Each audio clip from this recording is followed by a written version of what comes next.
It's like waiting for the ships to come in, isn't it? How do you make money for nothing? You're throwing this away as well? The answer could be hiding in over 20 million tonnes of household waste thrown out by us every year. This is nice, though, isn't it?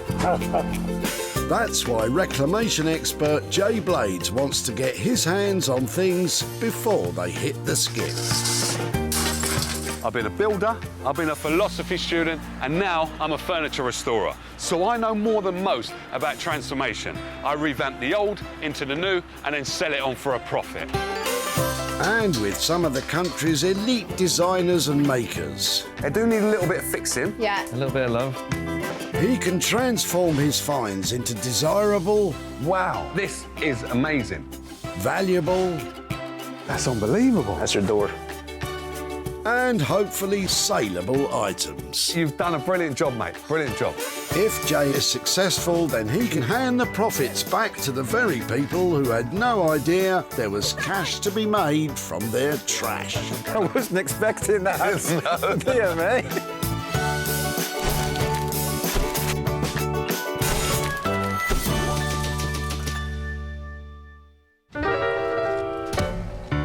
Welcome to Walsaw Recycling Center, a lively scene of hustling and bustling, where Jay is on a mission to turn your trash into hard cash. Now look at this. It's super busy. I don't know why I'm talking to you guys. I need to get out there and find some gems. But before you make a beeline for your local tip, take note. Jay's been given special permission Or anything, any junk.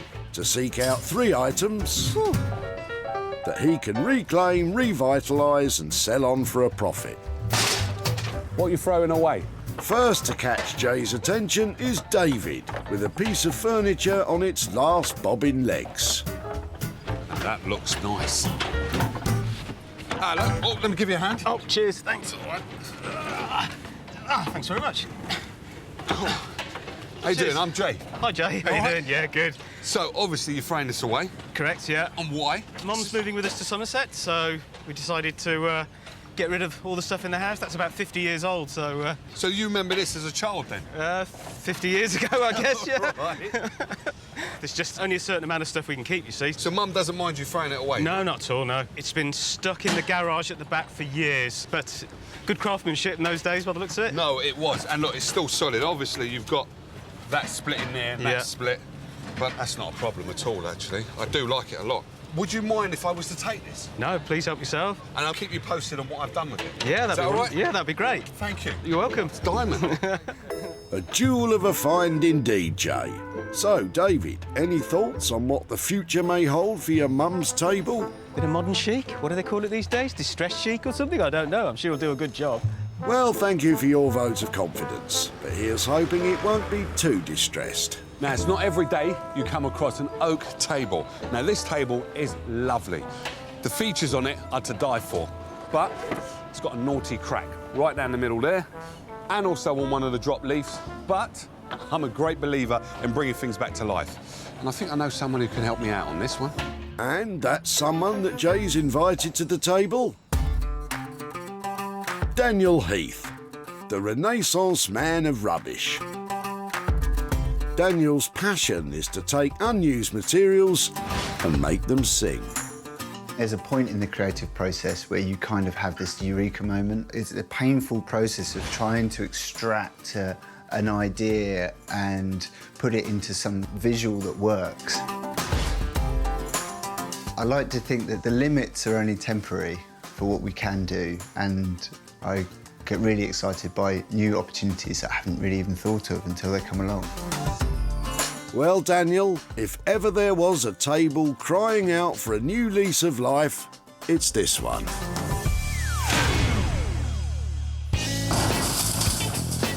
With one item safely tucked away, Jay's back on the lookout for enterprise number 2. And he's feeling pretty lucky today. Just found a tub of money.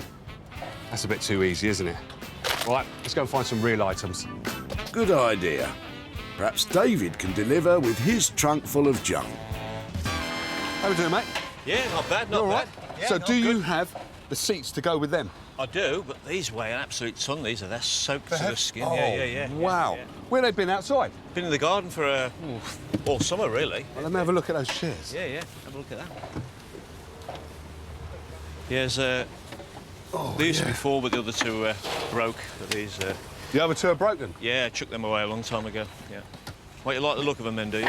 I do like the look of them. You can tell that they've been outside because that's starting to lift. Oh, yeah, that's they're just starting to basically where the expand, glue aren't is. they? Yeah, Yeah. expanded. Yeah. But they're still solid. So Yeah. that's it's brilliant. Varnish has come off. Yeah, well, I did try and break them up before I came out, and I couldn't break them, so I just chucked them in. Well, that's a like good sign you couldn't break them.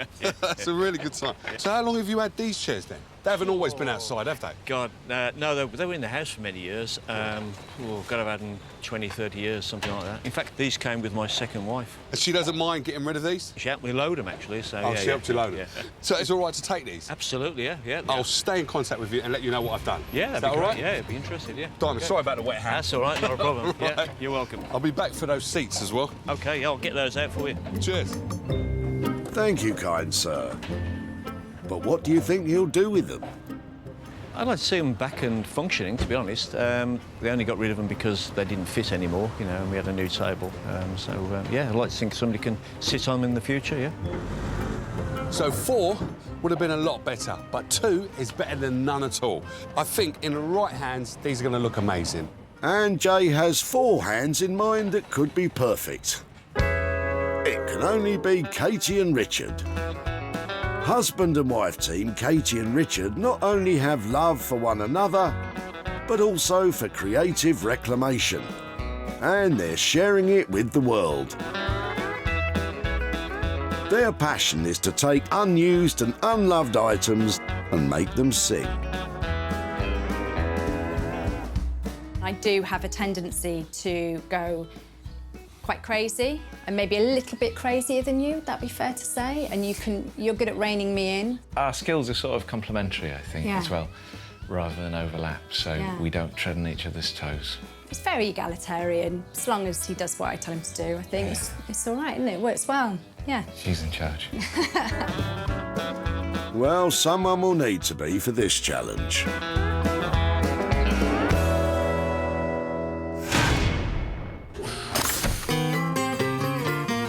That's 2 items gathered, tagged and loaded onto the money for nothing wagon. Now it's time for Jay to chase down his own pound-making project. I did it all by myself. And he's making himself useful along the way. Good man, Jay. There we go. All right. One good deed deserves another. Could Lee's boot full of junk be music to Jay's ears? No way. How we doing, mate? Okay. Yeah.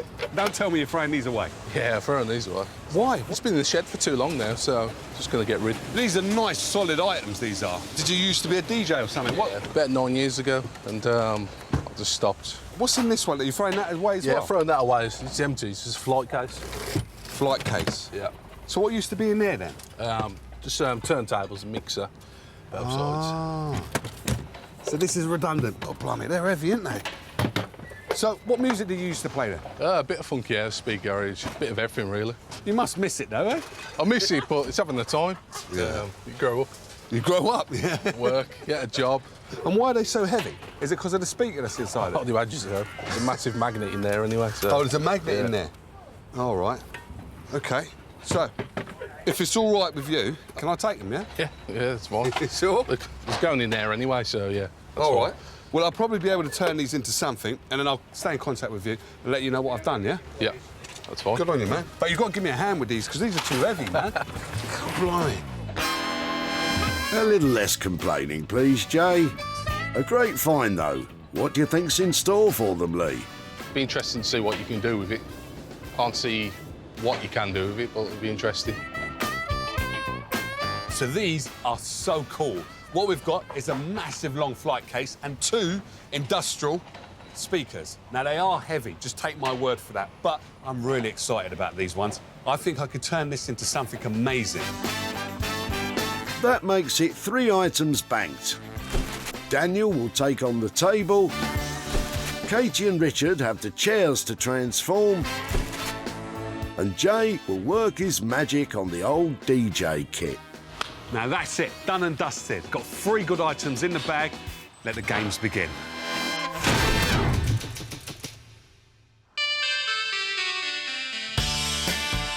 Stratford, East London.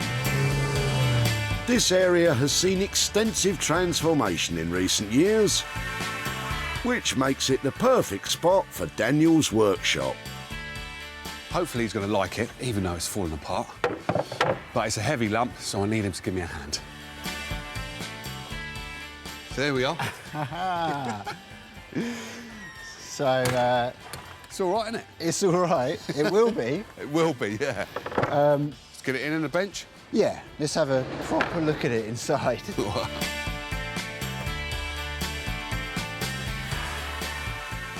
Righty. Okay. Can do something with this? Yeah, just, well, we managed to get it in here without it falling to pieces. Yeah, anything So more. that's encouraging. Well, this side looks like it's going to fall apart at any time. Yeah, yeah. So it's the individual bits of timber that are just separating from each other, aren't they? Yeah, that's all it is, really. And they're not split. They're good bits of wood. The idea that I was thinking of is just having one of your lovely prints on top. So you Right. coming up, because when it is all glued together, you've got kind of like this beautiful oval shape, which Yeah. would be quite nice, I think. It's a nice... Look at that, that's a big shape, isn't it? Yeah, it's a nice surface area for Yeah. sure. Lovely. Yeah, OK. But Yeah. you've got to do the work, and then you've got to kind of fix it as well. Yeah, I think I should probably think of them as 2 separate activities. Right. Sort it out first, Yeah. and then add something to it. Yeah. But yeah, there's loads of... You've done well, because there's... Oh, you there's- like it? Yeah. Oh, cool. There's flat surface area. Yeah, And- there and is. that's- And there's lots of it as well. Yeah. Excellent. Daniel likes the table, but will Jay like the budget? If I can have 400, then I know that I can do the work on it properly. Yeah. And get it really, really beautifully put back together. Yeah. Then with a real signature print on the top, and do something special with the underneath as well. So basically, what you're saying to me is you're going to fix it, going to make it look cool, Yeah. and you're going to make my job selling it easier for £400. Yeah, I think so. Stick it there, mate. I'm going to get in there quick. Absolutely, Jay. You know a good deal when you hear one. Jay's left me quite a good project, I think, because it's made of really good material, but I'm yet to discover to what extent, you know, it's wonky and it's fallen to pieces, basically. Now, Daniel seemed really pleased to take on that old rickety table. Now, for £400, he's going to turn it into something amazing. I just can't wait to see the results. Daniel has agreed a budget of £400 to transform the table. Jay is leaving him to decide on the vital print design which could make or break this project.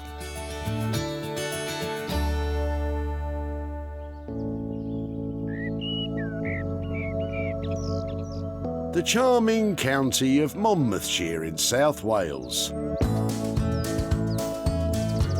The ideal setting for husband and wife team Richard and Katie to lose themselves in the art of reclamation.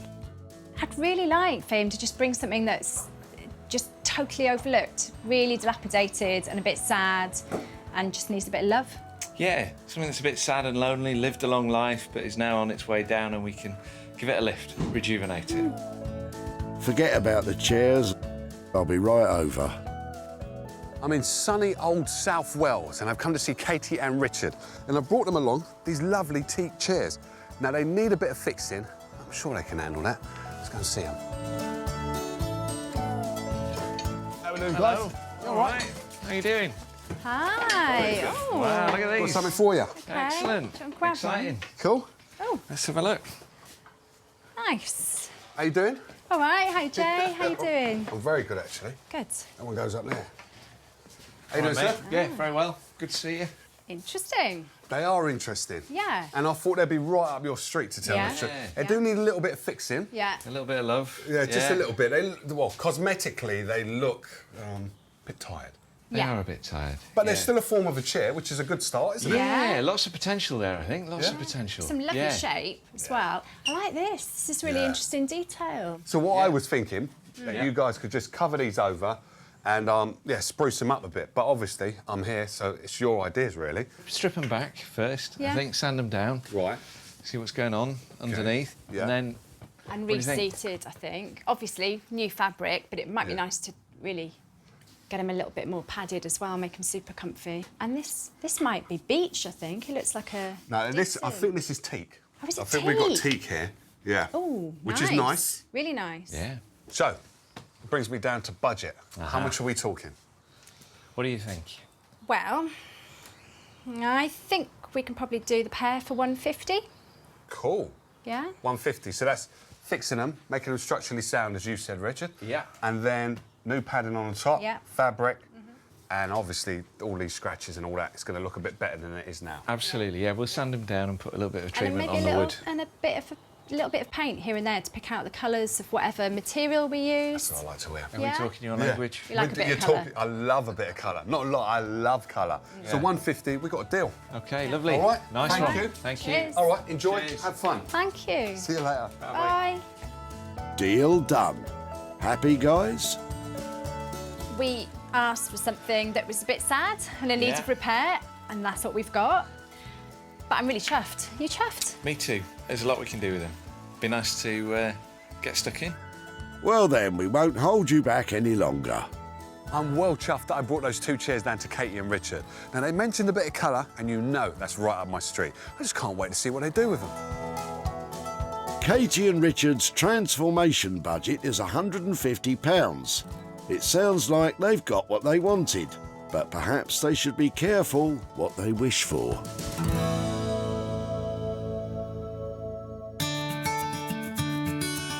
Wonderful Wolverhampton, the creative hub that Jay calls home.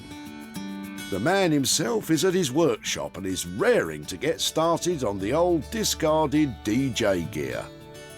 It's a nice little DJ set, this is, but its partying days are well and truly over. What I'm intending on doing to this is turn it into a luxurious dressing table. Now, when I open this up, basically, this tells me it's a dressing table because you've got compartments here and storage. On the back there, it's just going to have one long mirror and with some lights, simple. Add the legs on, give it a height. Then for the speakers down below, I'm going to turn those into bedside cabinets. So you'll have a whole bedroom suite set. That's cool, isn't it? Too cool for school, Jay, or even the bedroom.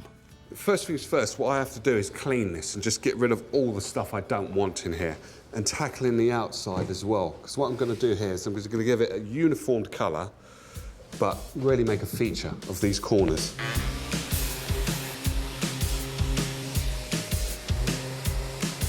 That's the exterior prepared. What's next? So what I'm going to do now is start to rip out some of this foam and basically give me a chance to actually get in there and get all this dust and sand it a bit better. So that's both of them rubbed down, ready for the primer. So the mirror part and also the dressing table. But before I do all of that, I'm going to measure out for a lid base. And what I mean is this kind of bit of lid, and it's going to cover up all of the stuff that you've got inside it. So you don't really want it to be on display, you know, all your messy stuff. Have a hole in there, put your finger in, lift up the lid, and there you go. Measure twice and cut once.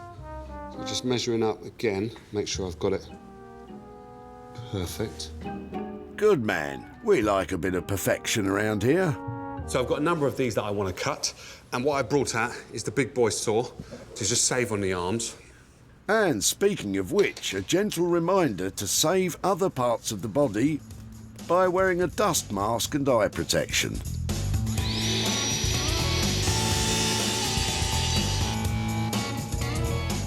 So I've got all the sides cut, and now just slotting them in place, because this will be a perfect base for the actual lid on top. And it just makes it look a lot more neater.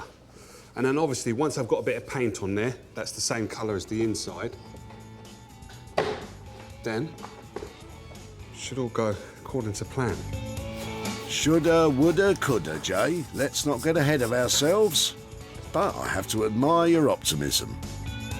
So now I've taken the sides out, you can see the compartments working really well. Just need a splash of colour, lids, legs, back, mirror, lights. God blimey, there's a lot to do, isn't there? There certainly is. You'd better get those sleeves rolled up.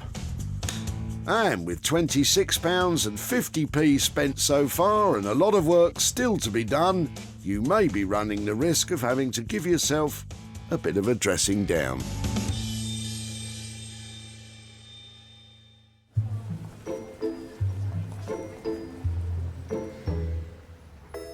Over in East London, Daniel is about to get cracking on the oak table. What's the plan? I just basically need to fix it, shore it up, and then I can start to do some really interesting things with it as well. First things first, the tabletop needs to come off so it can be repaired. So what I'm going to do now is get the middle pieces together and mark out where I'm going to drill and put the dowels in. I'm going to use a wooden dowel. Wooden dowel pins are used to reinforce joints and support shelves. But first of all, I've got to mark where I'm actually going to put the dowels in.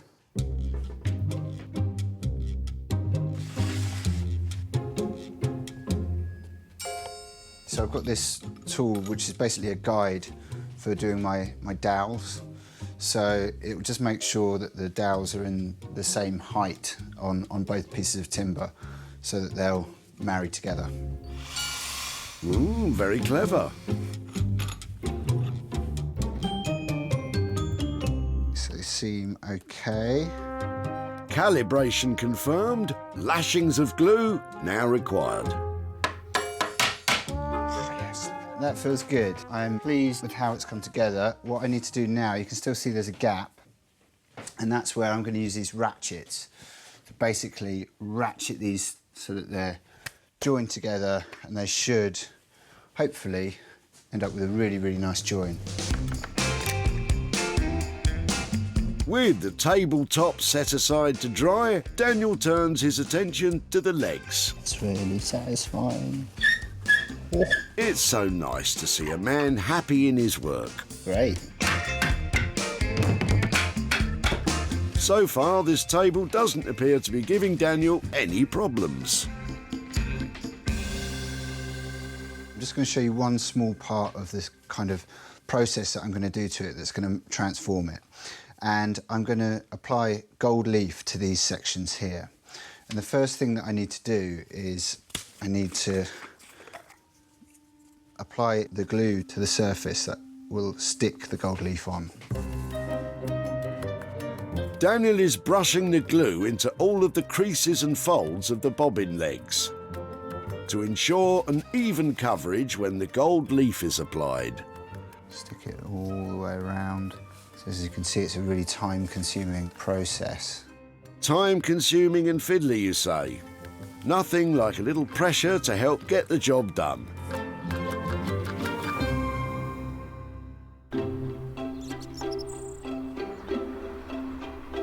In South Wales, Richard and Katie have pulled up a couple of chairs. Right then. What's on the agenda for today, guys?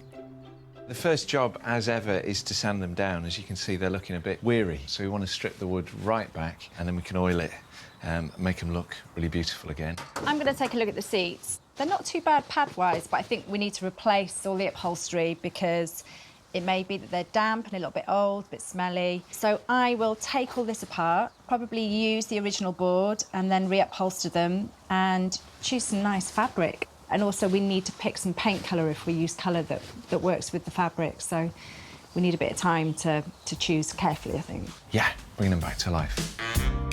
Sounds good. But it's quite a to-do list. Best get started. Yeah, it's going. That'll do for now, and I think it's going to shake a little bit once you sand it.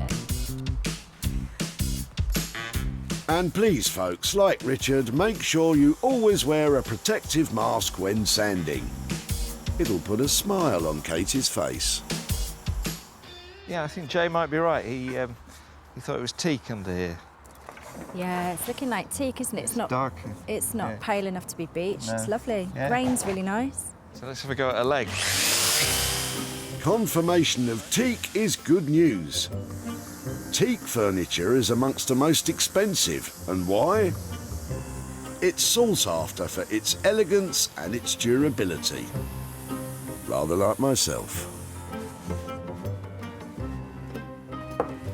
We're probably going to put a bit of paint on these chairs, just to pick out a few details. So I'm going to have a play with some colours just to get an idea of what we're going to use. With progress made on the chair frames, now is a good time to step inside a world of fabric. So this is my magic fabric basket. So I'm just going to have a little look and see if we can find anything that might work for the chairs. So we're going to need something that's fairly hard wearing, aren't we? That's a good weight. That's good. Oh yeah, that's nice with the pink. You know what's quite nice about this? It's got a bit of humour to it. The You know, if idea you're of going to... sitting on a cactus. Yeah. Look at the colours in that. That's amazing. I love that fabric. It seems the guys are having far too much fun. Time for Minnie to jump in and help move things along. This one? What do you think? Say, if you like it. No. Well, Minnie wasn't much help, but the perfect fabric is in there somewhere. Time for Katie to focus on the seat pads.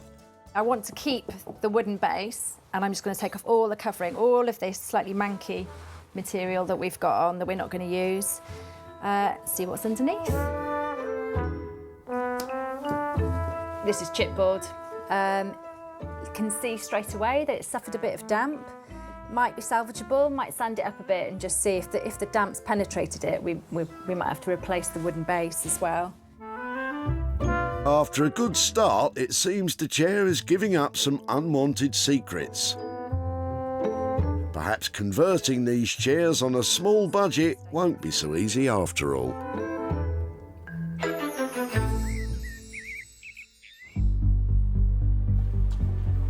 While the artisans continue to work hard on their items, Jay is putting the finishing touches to the flight case.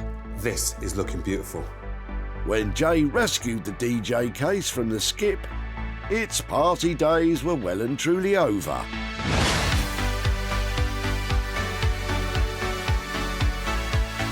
Fun, functional and well and truly funky. Jay's joinery skills have turned this from a cast-off case into a dapper dressing table. Standing on a set of sleek legs, it comes complete with new compartments. Alas, the speakers didn't make the grade, but Jay put all his focus into the case, and the dressing table can now play its part in many more nights to come. Happy, Jay? Now this has come out exactly the way I wanted it to. I had a few troubles along the way, but that's to be expected. I've never done a dressing table like this before, but I've got all the elements here. I've got a mirror, I've got compartments where you can store all your bits and bobs, and I've even got holes in the back for the hair dryers and all other bits. So, there's only one other bit. Let's put this down like that. The piece de la resistance, check this out. Goes like that. Bosh. Now that is cool. Very cool, Jay. Good work. When Jay met him at the tip, Lee was clearing out the remnants of his old DJ career. Did you used to be a DJ or something? Yeah, about 9 years ago, and I just stopped. You must miss it though, eh? I miss it, but it's having the time. Yeah. You grow up, You grow up, yeah. work, get a job. Lee may have played his last record, but Jay tapped into the beat of his imagination and the rhythm of his vision. And the result? A bold and unique dressing table. The lights have been pat tested, ensuring that it complies with all UK safety standards. Now Jay is back in Walsall to see Lee and show him the transformation. How we doing? Oh, you're all right, yeah. You all right, mate? You okay? Yeah, very good. So, do you remember your, what was it called, your DJ set that you brought down? Yeah, yeah. So how long have you had that for? About, can't remember how long, but it's been in the shed for about 4 years. Oh, is it? 4 years? It was about, I think I've had about 8, 10 years. So your DJing days are over then? Yeah, definitely over. Well, I took it on myself, that flight case that you had, and the speakers. I didn't do much with the speakers. As a matter of fact, I didn't do anything with them. But what I did with the deck was that. Turned it into a dressing table.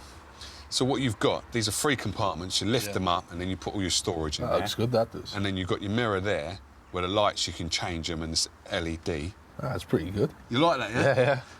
But the sad thing is, I think it's cool, you think it's cool, but no one's bought it. No one's bought it yet. No one's bought it yet. Yet. And that's the word I like to hear, because basically, I will get this sold, and as soon as I do, I'm going to send some money your way. Awesome. Is that all right? Yeah. Nice All one. right. Cheers, Jay. You take care Nice now. one, you take care. All right, mate. See you later. Now, Lee was impressed with the transformation, but we didn't sell it. Now, I'm a little bit gutted about that. Onwards and upwards, I'll get that sold. Jay spent £86.49 on materials. And although he hasn't had a buyer yet, as soon as he does, the profit will be making its way to Lee.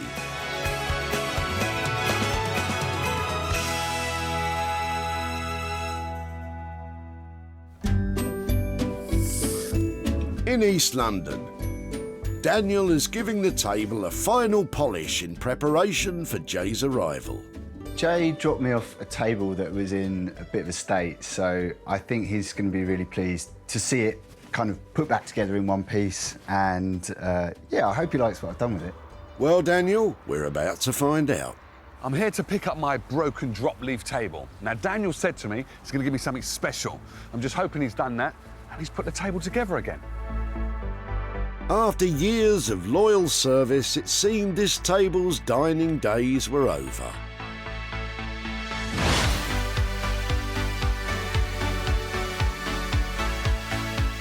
But now, it looks good enough to eat your dinner off.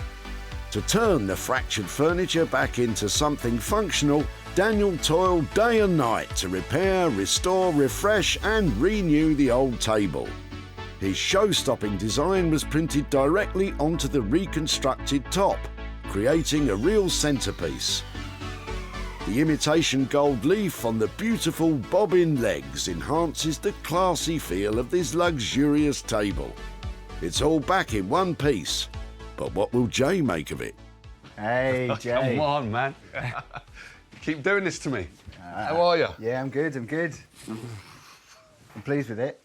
What do you think? You've got to stop. You keep on lifting these levels up of your work, and you've got to give some of us a chance to catch up, mate. This is beautiful. The legs are making a statement, but the top is something else. So Yeah. there's lots of different things going on in this piece. There's a lot, but what you've done is you've created a table which just looks light, and it's got so much movement to it. Like, I think it is beautiful. It's like a table in flight. Yeah, you've made a heavy table, looks super light, and the legs, come on. You know I love a bit of bling, and that is just... Well, I just thought, you know, these sorts of tables are quite commonplace, and I thought, well, why not do something with it that's really fun, lifts it up, makes it into something completely different from the rest of them. So, yeah, gold leaf there. Gold leaf, it's quality. Jay's happy, but did all this quality add to the budget? Actually, it was fine because I haven't really done anything other than put it back together and paint it and give it a new look. No, what you're no, don't say you haven't done anything. Look what you've done to that. That's a work of art, mate. You've done a bit more than just putting it together. Yeah? That's gorgeous. But I didn't have to buy any new timber or anything like that, you know. The raw ingredients were there. Yeah. It just needed putting all back together and smartening up. Modest as always, Daniel, but Jay is absolutely thrilled with the result. Daniel has opened up the true potential of that table. I couldn't be happier. The oak table belonged to David, who was optimistic for its future. Bit of modern chic. What do they call it these days? Distress chic or something? I don't know. I'm sure he'll do a good job. Distressing? No. Stunning? Oh, yes. You said it, Daniel. And it didn't take long for a private buyer on Daniel's social media to agree. Now Jay is on his way to see David to hand over the profit. Hello, Dave. Hello again. How you doing? I'm well, and you? I'm very well, Good, actually. good, good. So how you been, then? Yeah, not too bad, not too bad. So do you remember the table you brought to a recycling centre? We were actually emptying Mum's house. OK. Because she's moving down here with us to Somerset. Yeah. And my dad was a real hoarder. We lost him a couple of years ago, and we couldn't keep everything. Right. So you guys were there and took it away for us. Right. Well, it was a good solid bit of timber and a beautiful table, even though it was broken. And took it down to London, East London, to a guy called Daniel Heath. And he worked his magic on it. And do you want to have a butcher's? What he done? Yeah, absolutely. All right, look at that. Wow. Oh, my word, that is amazing. So all of that, what's on there, is his own design, and he's printed it on. That is amazing. And I thought my dad had really bad taste in furniture. No, he's got good taste, because that table was beautiful English oak. Was it really? Solid. That's incredible. That is absolutely amazing. Wow. Well, I'll tell you what, someone else thought it was incredible and amazing. OK. So much so that it's been sold, and I have for you £325. Oh, my God. Wow. That is incredible.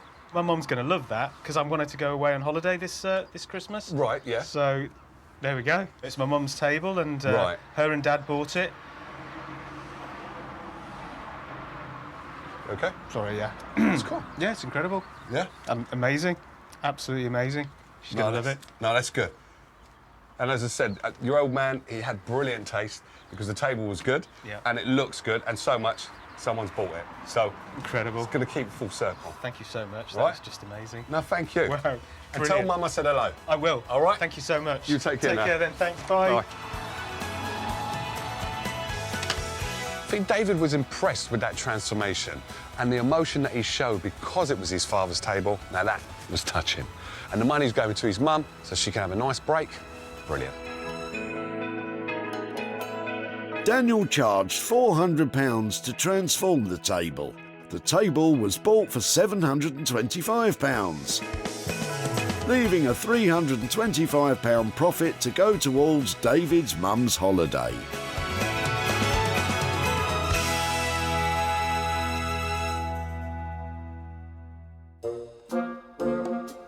In South Wales, Katie and Richard are giving the two dining chairs a final polish in preparation for Jay's arrival. There's something a little bit unusual about them. They're quite fairy tale-like, and I don't know whether Jay goes in for fairy tales, but we do. Well, guys, we're about to find out. I'm in South Wales to see Katie and Richard, and I want to know how they got on with those wet dining chairs. Hopefully, they've dried them out and done them up a treat. Damp, damaged and about to be dumped. That was until Jay delivered them to Katie and Richard.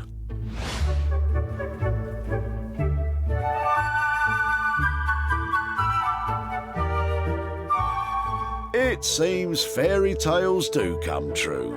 Unrecognisable from their previous life, Katie and Richard started right at the beginning to refit, refurbish and rejuvenate this pair of tired chairs. They've brought the best out of the teak, have completely replaced those damp seats, which meet all UK fire safety standards. Katie and Richard hope the new look will give the chairs the happy ever after they deserve. But what will the boss think? How are we doing, guys? Are you still working on them? No, not these. Oh. Now, that's nice, isn't it? Thank you. Yeah, you like him? Yeah, I do like them. Excellent. Pink and brown. Pink and brown. Yeah, it's unusual, isn't it? I've never used pink and brown together, and I thought I'd done all of the colours. And you've got one up on me, actually. Yeah. So why did you choose this fabric? Wow, because originally we thought that the wood was going to stand up Light. more golden. Yeah. You know, not light, but golden. And we thought, oh, a nice green or a blue or tone. And then as soon as we got this, we thought, no, it's not going to work. Right. I found this fabric and it had this teak colour in it, almost, you know, and I thought, hey, will we do something really moody and unusual? Yeah. Try and And it colour also had match the this. pink, so it suggested this little flash of pink Yeah. across the top. And it's Together, tonally, it all seems to work really well. You got- know, it's got a rich, kind of luxurious feel to it. like a sort of 70s luxe feel. You've done it. Well done. A cracking result. But has all that work added to the budget?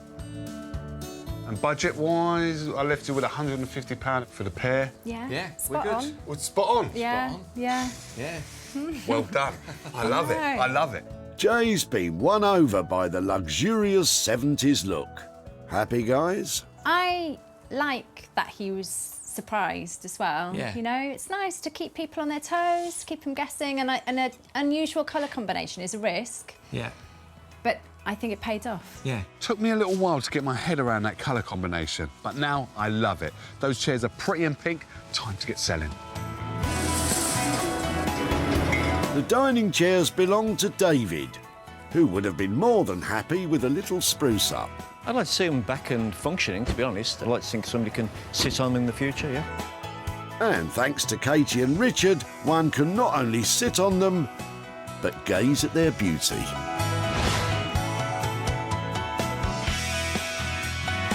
No wonder that Lovely and British, a gift shop in Southwark, London, said, "We'll have those, thank you very much." Owner Lorna was delighted with her purchase. Oh, they're lovely. Really pleased. They're going to fit in well with the shop. Now Jay is back in Walsall to hand over the profit.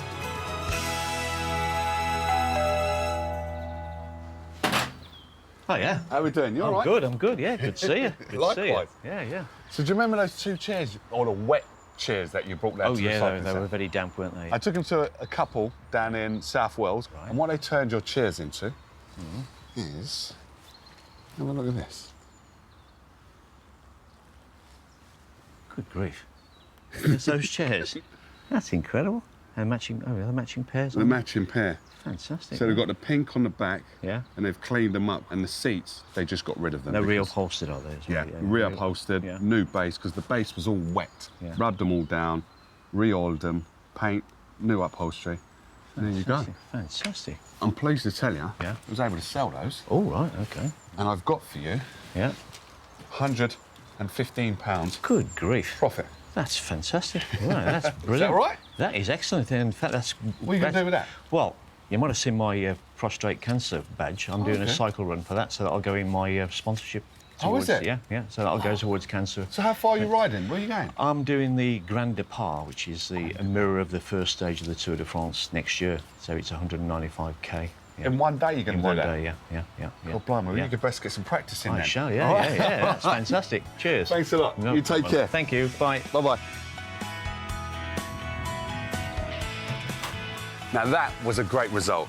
Dave was thoroughly impressed with regards to what we did to his chairs, and also the money's going to a great cause. All-round winner.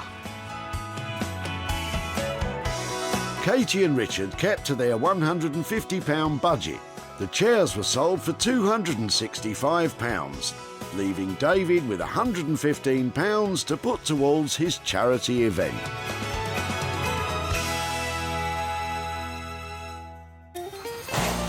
Jay salvaged 3 items from the tip. Daniel wowed us with the oak table. Katie and Richard worked wonders on the dining chairs. And Jay produced some magic with the DJ kit. What a mix of tip finds. It just goes to show that with a bit of imagination and a lot of hard work, even the most tired items can be transformed.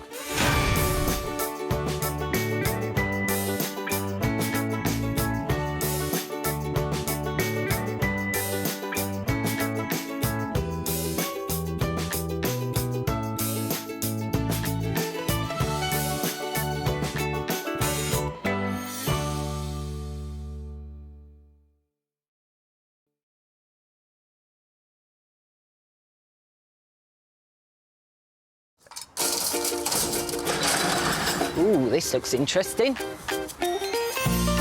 How do you make money for nothing? There's loads of metally goodness in here. The answer could be hiding in the 20 million tonnes of household waste we throw out every year. The moths have been at this, Tony. have. That's why entrepreneur E.J. Osborne I like to call this industrial chic. wants to get his hands on things before they hit the skip. I'm a designer and maker with an obsession for getting crafty with cast-offs, and I've turned my passion into a business. I take the old, turn it into the new, and sell it for a profit. And with some of the country's elite designers and makers, It needs to be given some happiness. It does. I don't have a choice, do I? This is all you brought me. I'm sorry, Neil. he can transform his finds into desirable, Wow. Oh, my goodness. valuable, Can I touch them? Touch and feel. and let's hope, saleable items. Oh, my goodness. If EJ is successful, then he can hand the profits back to the very people who had no idea there was cash to be made from their trash. That's fantastic.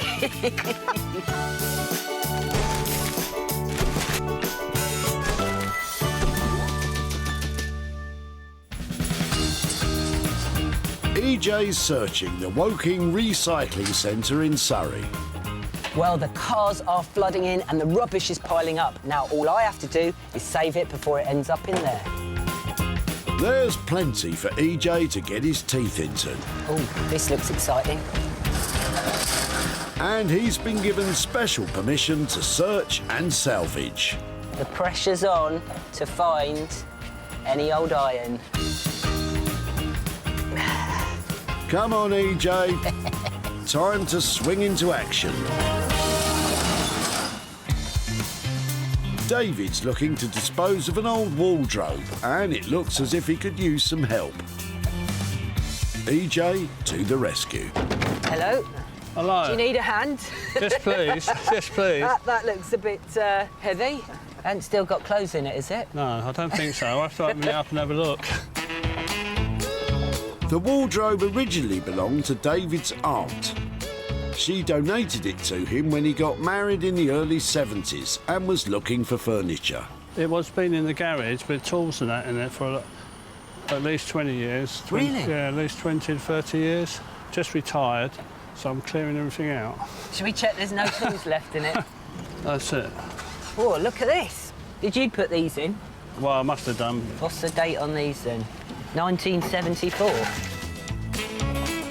Ah, nothing beats standing around at the tip catching up on old news. But, understandably, the wardrobe isn't in mint condition and there have been a few spillages over the years. So what are you putting your tools in now if you're getting rid of this? I've got a new bench that so I can see everything. When you put everything inside here, you forget what's in there. So you're getting organised, Yeah, you've got your new bench. Yeah. It's time for this to go. Time for this to go, I'm afraid, Yeah. Can I have it, Dave? You're welcome Can to I it. take it off your hands? You're welcome to it. Can I stay in touch with you and keep you updated on what we're doing with it? You're quite welcome to, yes, yes. Yeah? Yeah. Fantastic job. Well, thank you very much. EJ's taken the wardrobe off David's hands, but what can be done with it? Well, I hope EJ can make something of it, and I'll be very surprised to see what he comes up with. So I know this started its life as a lovely little wardrobe, but currently it's looking rather shabby and also inside really pongs of engine oil. But all is not lost. It's got a great structure, some lovely shapes and some really characterful features, all of which will go on to give this a much brighter future. And EJ knows exactly who can get the very best from this piece of furniture. Meet Daniel Heath, the Renaissance man of rubbish. Daniel's passion is to take unused materials and make them live again. It's always really satisfying to take something that's going to be someone's junk, it's going to be thrown away, it's going to essentially end its life, and then to give it another lease of life. Not only the fact that you're able to stop it from going to landfill, but the fact that it's still got something to give and you're managing to tease it out of that item, that's really quite fun. Daniel is a master craftsman, but it's going to take every trick in the trade to put a smile back on this wardrobe.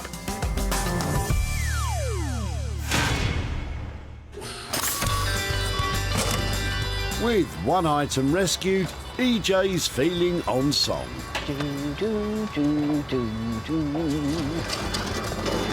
Matt and his friend James are also making a tuneless racket. Sorry, EJ.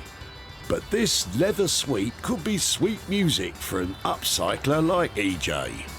All right, guys, what's happening here then? This looks interesting. Busy? All right. Yeah, what's happening then? Just unloaded this old sofa. A few other bits. It's, Not in the best shape. it looks like it does a lot of things. Up and down, round and round, back and forth. That's fully reclines. Yeah. Electric. Okay. Speakers. Speakers. Why, do you want it? It's got potential for you. I think I can do something with this. What are you going to do with that? Don't know yet. I've got a few ideas. It looks like it's had a lot of good use. I've got 3 little kids, yeah. They jump the guts out of it, Yeah, haven't I've they? seen a bit of cereal down the side there. Yeah. So what are you replacing it with? I've got a new sofa now. Okay. Something No, different? not as flash as this. Okay. Standard Yeah. grey sofa. Yeah. Yeah. So can I take them off you? We'll let you have it cheap. Yeah? Free? Yeah, you can have them. Take them. Fantastic. So if I manage to do something with these, can I stay in contact with you and show you what I've done? Yeah, of course. Wicked. Thank you very much, All right, chaps. no worries. No worries. Yeah.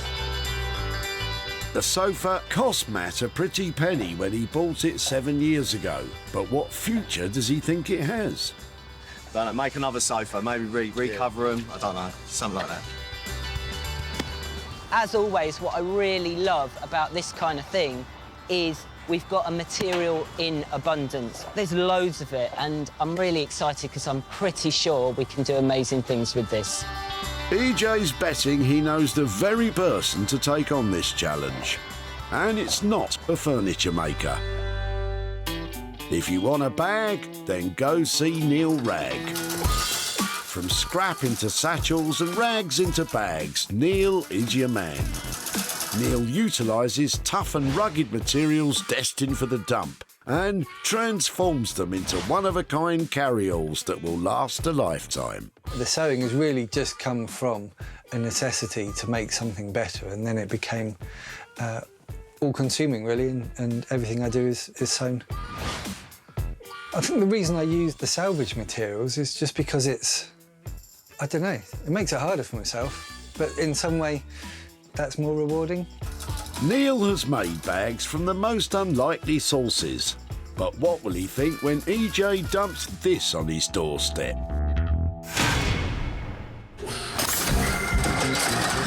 EJ's claimed the wardrobe for Daniel and the leather sofa for Neil, but he needs to find something he can work on. Could Vicky have the next find in her boot? EJ is on the case. Oh, hello. Hi. What do we have here? I think it was probably a music cupboard originally. A music cupboard? It housed our TV equipment for a little while. OK. And you're getting rid of it? Yes, it kind of got moved outside, got a little wet, didn't get brought back in, really not looking its best. It's looking a little bit more shabby than chic, isn't it? I would agree with you there. So, bit tired, bit distressed, time to go. Definitely, just not enough room.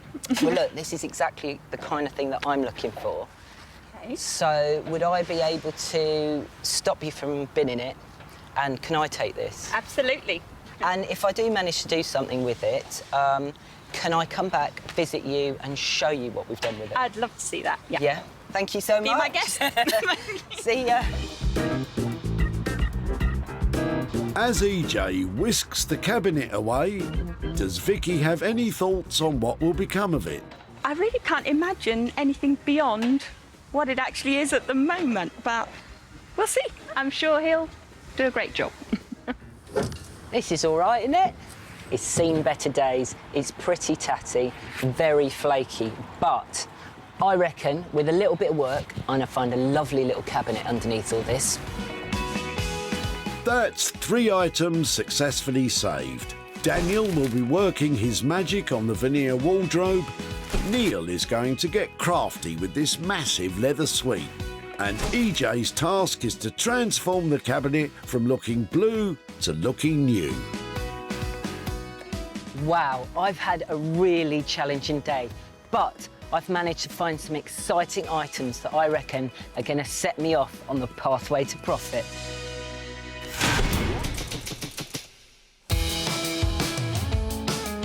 London's East End is a hotbed of creative crafters, and EJ is meeting up with furniture specialist Daniel. I hope it's something nice, and I hope he understands what my capabilities are as well here in this studio, so we shall see. So, what do you think of this then? Can I have a look inside? Yeah, let's open it up. Ooh. It's looking a bit grimy inside. A bit. 1974, there we go. It had a load of tools in it. Yeah, it looks like it. It's very greasy and very oily. Oily, greasy, and it looks as if a fish supper's been sitting there. Yuck. Anyway, EJ, what's the plan? What I'm thinking is that we make this into kind of like a dining room cabinet, some like, you know, somewhere where you can put glasses, plates, maybe like some wine, some kind of, maybe like some liqueurs, something like that. Yeah, it's quite good. Although it's got some really nice little details. Yeah, I really like these kind of... Yeah. So if we can utilise, I don't know, maybe utilise something. Yeah, or even, you know, to replace them with something relevant to what's going on the shelves. Yeah. These boys certainly can wax lyrical when they put their minds to it. And the outside, make this say, open me. Like, Yeah. So something really jazzy and vibrant and with a bit of pop. I can print something on these doors because they're flat. I'll have to take everything off, but we can make this inviting statement, or this really, you know, kind of, you know, we can make it really something on the front there. For something as exciting as this, I need to pin you down for a price. Well, I think it needs a lot of work. And it probably doesn't need a lot spending on it because of the structure is fine. But it's going to be all of that labour, sanding and lining and all of that. So I think, to cover it, to be on the safe side, I think 600. Great, I like the sound of that. Excellent. You got a deal, and I'm going to leave you to get on with it. Thanks very much. Take care of her. I will enjoy. Yeah. See you later. Cheers. Oh my goodness. I took in there a dowdy-looking wardrobe, and I'm confident that what's going to come out of there is something cool and vibrant, and I cannot wait to see what Daniel does. With a price of £600 agreed, it's over to Daniel to turn this dowdy wardrobe into an amazing drinks cabinet.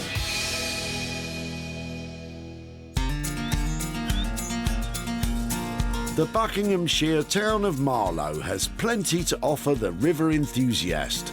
Cruising, rowing, angling, or simply meandering along the banks of the Thames. But EJ's too busy to be messing about on the river. So, I'm in Marlow to see Neil Ragg. I've bought him all these lovely chunks of sofa. I really don't know what he's going to think about this. Let's go and have a look. Neil, you there? I'm here. All How'd you right. do? Wow. Nice to see you. What have you brought me? I've brought you a lot. You have brought a lot. We have a pile, don't we? It's had its day as a sofa. Yeah, definitely. And I thought the best person to bring it to was you, Neil. The only person that would take it. So, you're up for this? I don't have a choice, do I? This is all you brought me. I'm sorry, Neil. I asked you, but I'm actually telling you to take this. Should we get the kettle on and have a chat about what's going to happen? Yeah, I need to sit down. Yeah, come on. Yeah, get it in the garden quick, before the council come round and throw it all in the back of a skip. And all this manual labour gives EJ a chance to figure out how to sell his idea to Neil. How about rucksacks? I think rucksacks would work. Yeah? First thought is we've got enough leather. I know to make one. I haven't really checked. I hope so. How many? Looks like there's a lot of leather, but a lot of it is ripped and torn and very mucky. The problem I have with black leather is it's very serious, it's very moody. Can we inject a bit of fun into that, a bit of action, not just black leather? Yeah, we can... Some sort of bright colour, you think? Yeah. OK. With all that in mind... Yes. Can we talk about a budget? I think 2 bags, two leather rucksacks, because we're going to keep it to the front leather. Okay. So two rucksacks, and if we are looking at doing them for, say, £120 each to you, Yep. we'll certainly be able to get rid of them. Yeah, I like the sound of that, Neil. That is a deal. Good luck. Bye. Wow, Neil's really got his work cut out for him with those big bits of leather sofa. But I tell you what, I cannot wait to come back and see them transformed into 2 rucksacks. Neil's agreed to make 2 rucksacks for £240. But to keep EJ happy, he'll need to inject a splash of colour.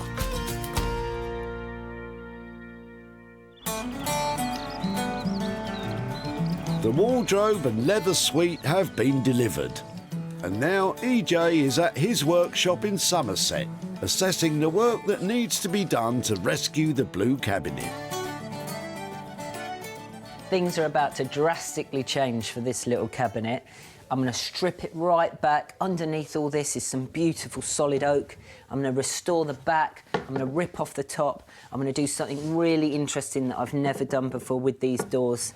And we're going to end up with a beautiful, stunning new cabinet that's miles away from this one. The first job is to dismantle the sections he needs to work on. I like it when it's a nice, easy start.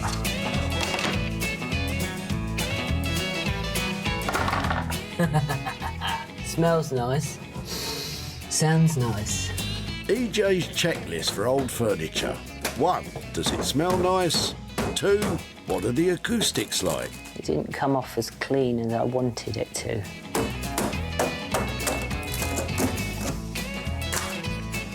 Destruction complete, EJ is now taking off the paint. If you're doing any kind of sanding, it's a good idea to wear a face mask. Underneath this paint, the wood's looking amazing. It's got lots of character, solid, beautiful, just as you'd expect from old oak. EJ knows there's a little beauty in here somewhere, and his craft is slowly bringing that to the surface. But now he needs to replace the rain-damaged top. So I've got some lovely little floorboarding scraps here. They're made of oak. I've got just enough to cover the top. They're going to complement it in colour and tone. Perfect for the job. Most people probably make a cabinet with a little bit of the top overhanging, but I'm going to keep it contemporary and have nice clean lines, so I'm not going to have any top overhanging. Using the upturned cabinet as a template, EJ is marking where the cut should go. Purple is my woodworking marker colour of choice. With the bandsaw making light work of the oak flooring, EJ is happy to move on to the decorative detail. So, I need to sort these doors out now. They're currently looking a bit plain, but these lovely frames around them kind of suggest that it'd be good to put something in the middle and make a feature. So I think what I'm going to do is I'm going to cut up this solid oak and make little tiles and I lay them in the middle as if they're like shaker kind of shingle style. It's going to look lovely and contemporary. It's going to give this cabinet a really lovely edge. And to cut thin shingles, you guessed it, back to the bandsaw. Maybe you didn't guess it. So I've got a few of these tiles cut and this is the fun part. I'm just going to experiment and see how I'm going to lay them out. It's supposed to have that disorganised look. I don't do disorganised very well. Someone's got a big gluing job ahead of them. EJ has only spent £5 so far, but will his mini oak tile design be enough to take this cabinet from tip to hip?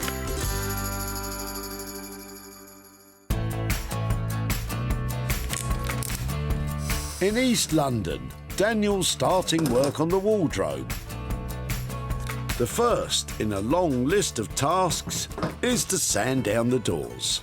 It's quite risky because I really want to sand out these scratches and take off the surface varnish. But if I sand too much, I'll go through the veneer and I'll lose all of the grain of the wood. So I've got a really high grit sanding pad on the sander, so hopefully it'll just take enough off, but we just never know really, so I shall find out. Good luck, Daniel. I can hardly bear to watch. It's worth mentioning that if you're sanding old wooden furniture, you should wear a mask and, if possible, take it outdoors. It does make a mess. That's really coming up lovely. The grain on the veneer looks great underneath. The sandpaper's taken enough away of the surface without going through to the wood underneath, and we've taken out all of the scratches on that surface as well. Doors sanded, Daniel is free to concentrate on the wardrobe carcass. The back of the wardrobe is in a real state, so my best bet is to actually just tear it out and replace it with a new piece of sheet material. I have to be really careful not to break the wardrobe into little pieces at this point. Easier said than done. Okay, great. The wardrobe has survived, just, and Daniel is now staining the exterior. I've cleaned all the inside as much as I can at the moment, and because I've had to use quite a lot of liquid, it's sort of drying. So I'm using this time to paint this because I know that it's a black stain, it's going to need a few layers, and it's not particularly quick drying. I'm going to sort of sand in between layers when it's dry, just because the wood grain will start to come up with the stain. I really want it to be a really lovely, smooth finish. To hide all the oily spillages on the inside of the wardrobe, Daniel is using chalkboard paint, which is much denser than ordinary wood stain. So satisfying, so dense. Leaving the paint to dry, Daniel is ready for some art. OK, so I've got some black ink here. I'm going to screen print onto the two doors of the wardrobe that I'm putting together.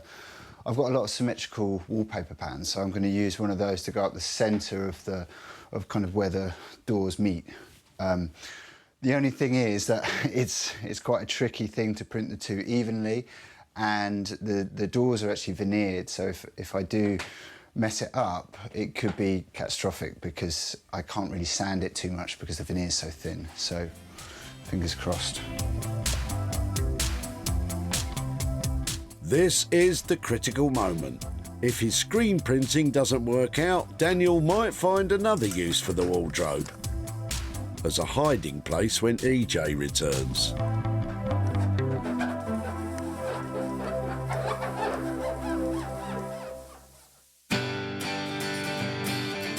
In Marlow, Neil's been busy designing a template for EJ's rucksacks. I've designed something that I think is going to work. It's just a simple drawstring style rucksack. This is my pattern to cut the leather off. I want to see if I can get this as the front. Will it work? Amidst all this black leather, Neil hasn't forgotten EJ's request for a burst of colour. Right, amazing what you find in the bin. But an old high-vis jacket might not be exactly what EJ had in mind. Just trying to think how to incorporate it. So I'm thinking if I put just a flap over the top, one side's the black leather, you turn the flap over and you've got the high-vis. So that's the plan, try and keep both. They do say there's a fine line between creative genius and total madness. Right, I'm going to have to just start cutting.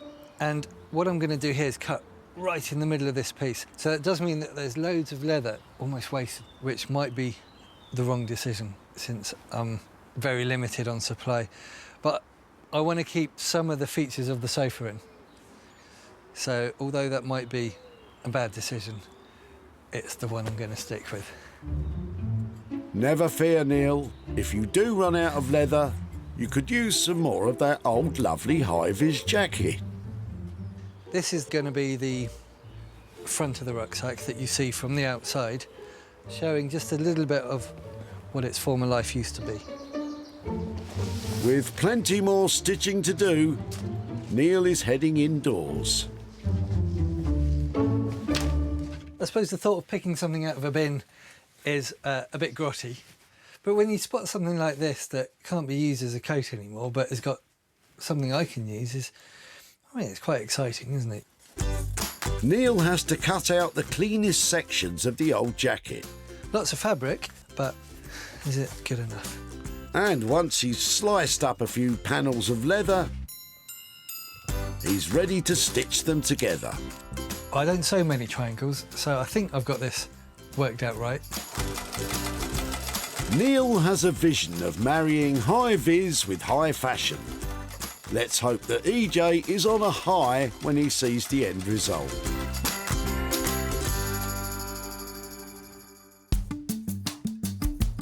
Back in Frome, EJ is giving the cabinet a final polish up. When it turned up at the tip, it was fit for the skip. But EJ has taken it apart, repaired it and put it back together. So, how is this blue cabinet looking now?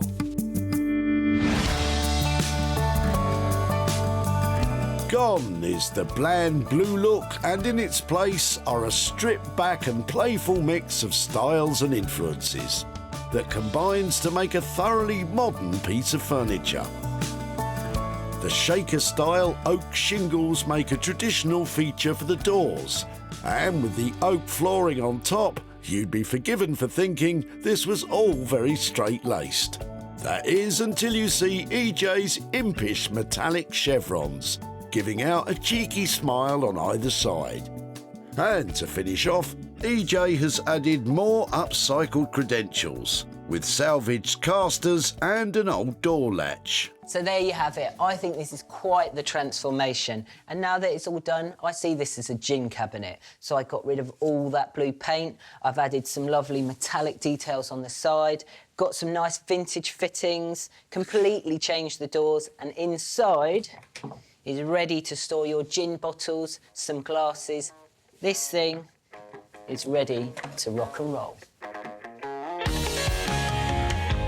With its faded and peeling paint, you couldn't blame Vicky for wanting to chuck out the old cabinet. Kind of got moved outside, got a little wet. Yeah. And get brought back in, really not looking its best.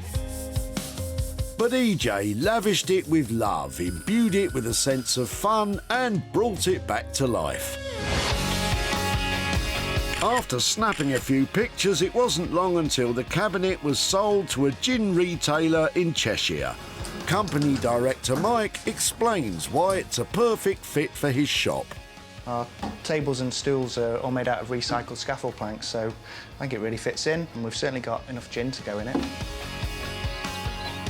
And now EJ is in West Byfleet to show Vicky how the makeover turned out.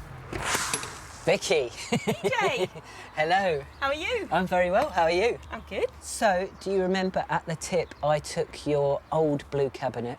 I do, indeed. I remember you had plans to do it up yourself, but you didn't have the time. No, and it got abandoned in the garden and was really looking a little sad. So, did you ever imagine after I took it what I might do with it? I just hoped that you did something good with it. Would you like to see what I've done with the cupboard? Absolutely. Yeah, you ready? I'm ready. OK. There you go. Wow, that is fantastic. It's almost unrecognisable, actually. And did you do this yourself? Yes, so this is one of my projects. I've obviously kept it as a cupboard, but I've souped it up. And I decided, you know, once I'd finished it, that this was a cupboard for gin. This is a place to keep your gin. This is a gin cabinet. Absolutely. I did manage to sell it to a little gin shop, and I managed to make a profit. And I've got for you, Vicky... A bottle of gin? No, but you can certainly buy yourself a bottle. I've got for you a profit of £215. That's unbelievable! Oh, my goodness. And do you have any idea what you might spend that on? Well, I promised my best friend Sue, my furniture hunting buddy, that I would buy the buns on our next furniture hunting trip, but I feel that may be a rather excessive number of buns. That's a lot of buns, Vicky. So yes, it will buy us a lovely afternoon tea maybe, and I have another very good friend who has been working her socks off to raise money for SANE, the mental health charity. So I think a big chunk of it will be going to her and to SANE. Wow, that is such a good cause. I'm glad to hear it. And a few buns there as well. Absolutely. For you and your mates. Thank you so much, Vicky. Thank you. Enjoy it. Thank you very much. Bye. Bye. Well, I am thrilled with Vicky's reaction. I'm glad that the money's going to go to a good cause and a few buns as well. EJ spent just £5 on materials. He sold the cabinet for £220, leaving Vicky a profit of £215. In East London, Daniel's waiting for EJ to arrive for his first look at the revamped wardrobe. We've made a real transformation on this piece, and it was in a real state when it came in, and now it's super, super glam. So when I got my hands on this wardrobe, admittedly, I thought it was pushing it a bit. But after speaking with Daniel, I got really excited about the plans. So let's go and see what he's done with it. When EJ rescued it from the tip, the wardrobe's future looked bleak. Scarred and stained, it was almost beyond redemption. But then Daniel got to work.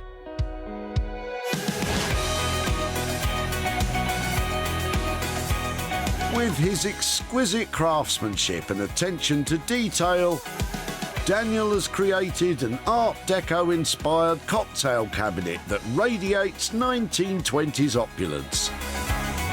The sanded walnut veneer is decorated with an intricate black ink screen print, and Daniel has added contrasting panels of gold leaf. The cabinet's also standing a few inches taller thanks to its new black metal legs. Daniel's come up with a visually stunning item. But what will EJ think? Daniel? Hello, You all EJ. right? How you doing? What do you think?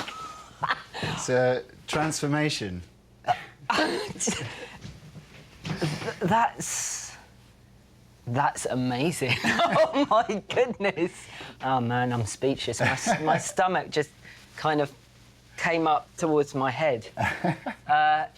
I hope in a good way. That is spectacular. Oh my goodness.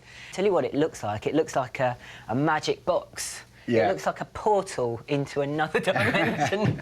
That definitely says open me. Let's have a look. All under lock and key. There we go. Wow. Oh my goodness. So I was thinking this side for your bottles, and then you've got your tumblers and glasses here, and then you've got your stem glasses at the top here as well. Lovely. Did you enjoy it? Yeah, I mean, it was hard work, I'm not going to lie. I'm glad it's looking as it is now, Yeah. basically. It's just superseded everything we talked about. It's just magical. That's what it is. Hate to talk about money, but did you manage to stay within budget? Yeah, I stayed within budget. It was maybe more time than I thought it would be. But yeah, budget-wise, I think we're fine. I love it. That's a fantastic bargain for that budget. Thank you so much. Thank you, sir. I will see you very soon. Cheers. Take it care. easy. You too. Wow, I thought I'd be impressed when I came here. Daniel's nailed it again. That is a truly beautiful piece. I am well impressed. David was dumping the wardrobe, but EJ caught him just in time. Hello. Do you need a hand? Yes, please. He took the wardrobe to Daniel, who poured his heart and soul into turning it from dowdy to desirable. An online buyer purchased the cocktail cabinet, and now EJ is back in Woking to catch up with David and show him the transformation. Hello. David. Nice to meet you again. How are you? You all right? All right, thank you. Good stuff. So, I took your wardrobe away. Yes. You were going to smash it up, weren't you? On this drive, yeah. Yeah, well, I'm so glad you didn't, because I took it to a lovely chap called Daniel in London, and he worked his magic. Did you have any ideas what we might do with it? Not a clue. No? Not a clue. Would you like to see what Yes, we did with please. it? Right. Here it is. So, as you can see, it's a completely different kind of cupboard. Wow. So he What a really, picture. really tidied it up. Wow. And That's incredible. he printed onto it this lovely deco design. He popped some legs on it. It looks pretty special, doesn't it? It looks amazing. So you're glad you didn't smash it up? I'm really glad that I gave it to you, Yeah. EJ, yeah. Fantastic. Well, look, we did manage to sell it and make a profit. Oh, did you? And so I've got some money to give to you. I have it. I've got for you, Dave, £385. Blimey, fantastic. Fantastic, that is fantastic. Yeah? Yeah, that is, well, that's just, oh, can't believe it. It's our anniversary at the end of the week, so we're about to treat ourselves. Fantastic, so that's what you're going to use it for? Yeah. Well, that is a fantastic way to spend the money. I wish you a happy anniversary. See you later, Dave. Thank you very much. Have a really good time. Thank you. Oh my goodness, Dave was absolutely speechless when I handed that cash over to him, and what a great windfall to celebrate his wedding anniversary with. It cost £600 to reimagine the wardrobe. It was sold online for £985, making a whopping profit of £385 for David. EJ is back in Marlow to meet up with Neil. I'm both curious and excited to see what he's done with all that sofa leather I left him. I hope I'm getting some bags. Neil is never afraid to take risks, but will his crafty use of an old high-vis jacket turn out to be too much of a gamble? Right, well, EJ's on his way. He's coming to pick up his old black leather sofa. I think he will be pleasantly surprised by the transformation. It's not just an ordinary black leather sofa anymore. Not many bag makers would take on a beaten-up leather sofa, throw in a splash of high-vis and turn it into rucksacks. But then not many bag makers are Neil Ragg.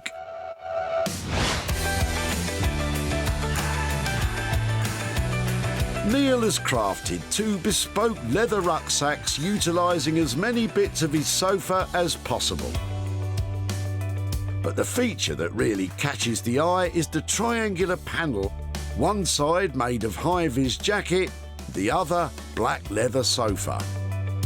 To give the wearer the choice between style or safety, 3 brass carabiner clips allow easy reversal. Neil has raided his store of cast-off car seat belts to make sturdy shoulder straps. It looks as if Neil's stuck to the brief. But will EJ give his seal of approval?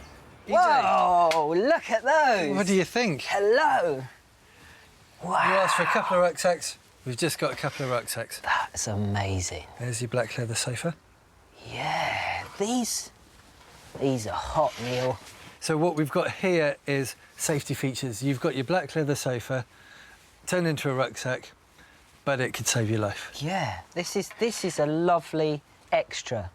An old high-vis jacket, it was going to be thrown away, but I've cut out what was not dirty and turned them into these panels, which you can interchange between the high-vis safety feature or just smart black Look at leather. that. So this bit says, look at me, I've got a sensible bag. And then this says, but I like to do adventurous things. These are fantastic. Budget-wise, we talked about £120 per bag. How did you get on with that? What I've been able to do is keep the leather raw and unlined because the back of the leather is really nice. So not only has that kept the weight down, it's kept the price down. So, yes, we're in budget. Fantastic. Good. Fantastic, Neil. OK, I'm going to go and sell them, and I'll see you again. 2 fantastic bags. They're high-end, they're high-vis. What more could you possibly want from a pair of bags? Ace.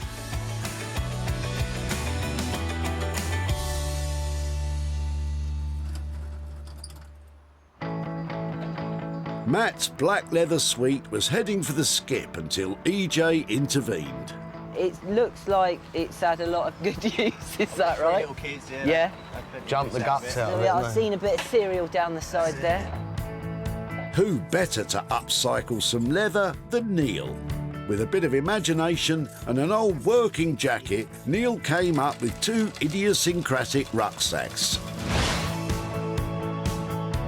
The rucksacks were sold to a London bike shop, and owner Stuart is confident they'll sell. They're very nice. I like the recycled element to them. I love the reflective bits. I think they're going to sell well. With some cash in his pocket, EJ's in Chertsey to show Matt and his wife Hayley what became of the leather suite. Hello. Matt. How are you?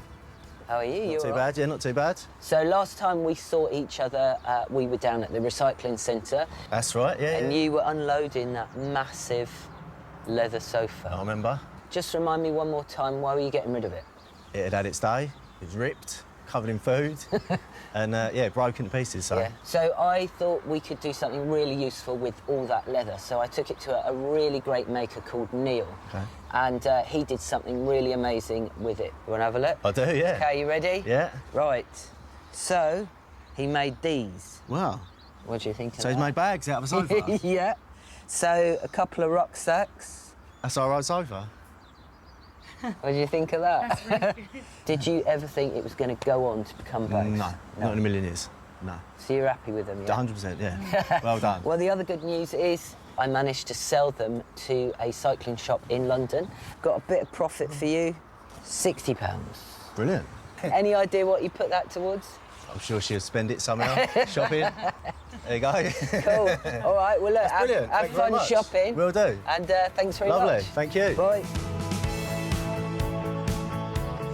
Wow, Matt was really impressed with what Neil had managed to do with his old leather sofas, and it was really lovely to give him a bit of cash, even though it wasn't in his hand for very long. Neil made the 2 rucksacks for £240 and they sold for £300, giving Matt a profit of 60 quid.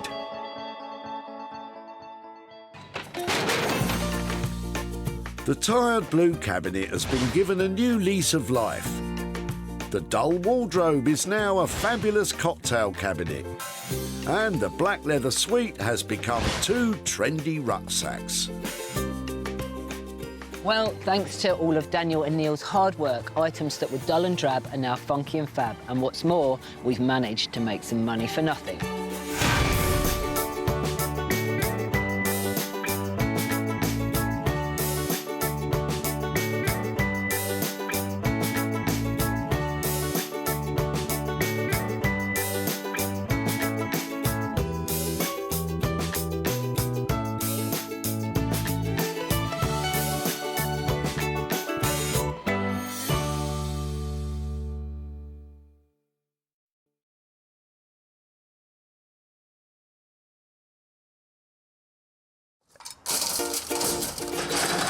Ooh, this looks interesting.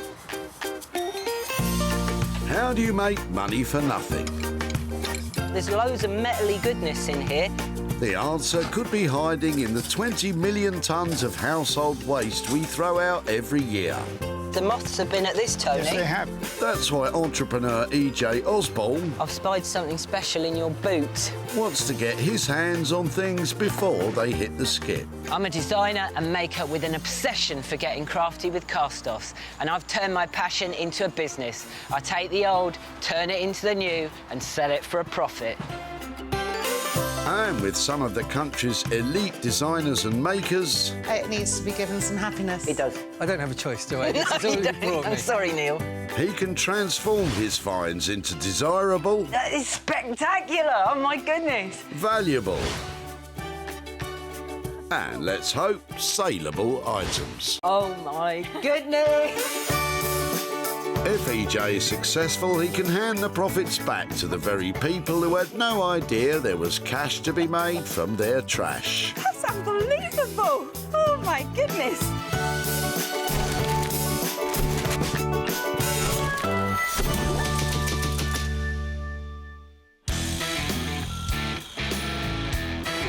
Welcome to the Woking Recycling Centre in Surrey,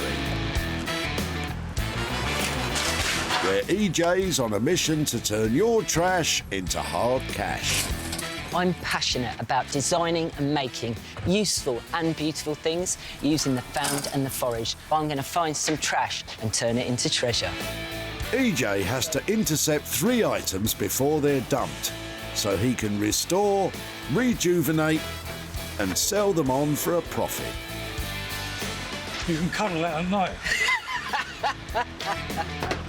But before you head down to your local tip, remember EJ's been given special permission to have a rummage in the rubbish. Perhaps there's trash potential in Chummy's car boot. Oh, hello there. Hiya. Hello, do you mind if All I right. stop you for a sec? Yeah, no problem. This looks amazing. Can we get it out and have a little look? Yeah, sure. Lovely. I'm so glad I intercepted you so quickly. Absolutely. So it's in 2 parts. Mhm. It's heavy, isn't it? Really Yeah. heavy. Yeah. Right. So this is a plan chest, isn't it? That's right. Well, it's quite old. It was saved from a school, and because I'm an artist designer, I've had it for my own paintings, including my mum's stuff over the years. And then, in turn, with my 2 kids, It became a bit of a family chest of drawers for your odds and bobs, did it? Chummy also has the missing bottom drawer. Has it kind of warped with age? Does it not quite sort of fit in? or It's anything? only a tad tight. It gets jammed. I'm going to ask you if you would let me have it. Yeah. If I do something wonderful with it, can I come back and show you what I've done? Oh, that would be terrific. Yeah? Absolutely wonderful, yeah. Yeah. First item in the bag, and EJ's a happy hunter. What do you reckon, Chummy? I'd be so excited to see the next stage of its life. I just can't wait to find out more. Now this is really exciting. You do not see this down at the tip every day. And Chummy was genuinely sad to see it go. Well, I've got plans for this that'll keep it going for years to come. And EJ knows just the people to bring these plans to life. Tom and Johnny revel in restoring all things furniture to former glories. This dynamic duo relish a challenge and combine traditional techniques with a modern twist. What I really love about restoration is getting a piece that looks tired and old and maybe someone's looking to get rid of, and then breathing new life back into it, so it's, you know, a brand new piece again and for people to enjoy for, you know, a lot longer. There's a lot of different stuff involved that all goes together, and seeing it all come together at the end is the best part. These drawers are a long way from the finished article, but Tom and Johnny will try to bring out the best in the plan's chest. EJ's found one item and he's beginning to think everything is coming up roses. Late for me. But he needs to stay eagle-eyed and ever vigilant if he wants to save more tip treasures from the Crusher's merciless claws. Where's the chairs to these 2 cushions? It's in a skip. I haven't got it no more. Shame. Why haven't you got it? I know. EJ's only got himself to blame. In this game, if you're not quick, it's gone for good. Let's hope he's not too late to salvage the garbage goodies in Dave's boot. Ooh. Hello, hello. Hello there. Good day to you, sir. Good day to you. How are you? What's going on here? Just disposing of it, surplus to requirements. It's an old patio table and chairs. So it's all metal bits and bobs, Yep. chairs, Yep. legs. Yep. Yeah, it's looking a bit tired, isn't it? It is, yeah. It may look like a load of old rubbish to you, but I like to call this industrial chic. Well, yeah, it's just somebody needs to give it a little bit of TLC and it'll go to a good home. So. OK, well, so can I have it? With pleasure. If I do manage to do something really good with this, can I come back and show you? Please do. Yeah. Yeah, Fine. Excellent. Does Dave have any ideas what will happen to his old and shabby, industrial chic garden furniture? Unfortunately, there's not quite a full set of the chairs. I've already disposed of a couple of the legs in the bin, but, you know, I think there's enough for somebody to make a nice little set out of. EJ may have failed to save a complete set, but he's still got plenty to work with. I'm really glad this turned up today. Basically, it's a ton of metal, old, broken down bits of garden furniture. It's not the best of quality, but it's still really solid, and I reckon with the right attention, we can do something really good with this. Let's meet the maker EJ's picked to turn this old scrap metal into cold, hard cash. Norman Wilkinson is a self-taught furniture maker with more years of experience than he cares to mention, making handcrafted bespoke items that stand the test of time.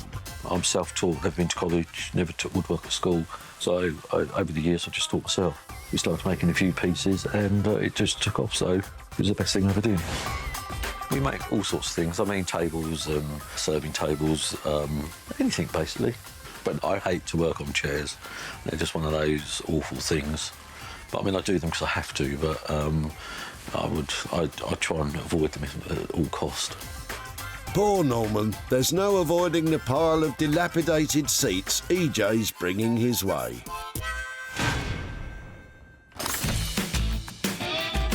EJ's gathered up 2 items, but his day isn't done. He needs to find a third that he can work on himself. I was going to say you got everything in there but the kitchen sink. Lo and behold, the kitchen sink. The kitchen sink is in there. Perhaps EJ's final item will be lurking in Shelley's boot. Hello. Hello, hello, hello. How are you? I'm fine, thank you. What do we have here? This looks interesting. Oh, right, they're just 2 old stools that we've had in the house for about 20-odd years that I'm getting rid of. Where were you using these? My boys used to use them when they were young in their bedrooms for all sorts of things that they used to get up to in there. OK, so they've had lots of action, lots of life, lots of fun. Yes. In fact, my son said to me yesterday, you can't get rid of those. We've had them for 21 years. Well, I reckon I can do something with these. OK. So may I take them off You your may. hands? That'll You save may. you from throwing them in the bin, won't it? Absolutely. OK. If I manage to do something really interesting with these, can I keep in contact, come back and show you? Oh, please do. Yeah? Yeah, I would Okay. like that. Thank you. All right, lovely. I'll take that one. Thanks very much. See you again. See you again. Bye. Bye. EJ seems delighted with the stools, but what does Shelley think? It's really good that they're being made use of rather than being thrown away altogether. So, and I'm sure my sons will be pleased to hear that too. Check these out. They go up and down and round and round. And when I find a pair of something, that's double the potential to turn a profit.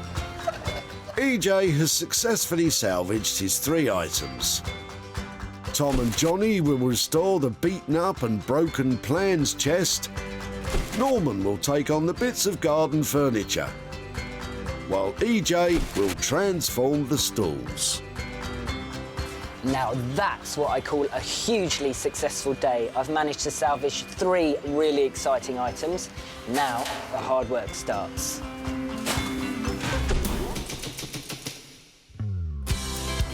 Crystal Palace in South London has a burgeoning vintage furniture and upcycling scene.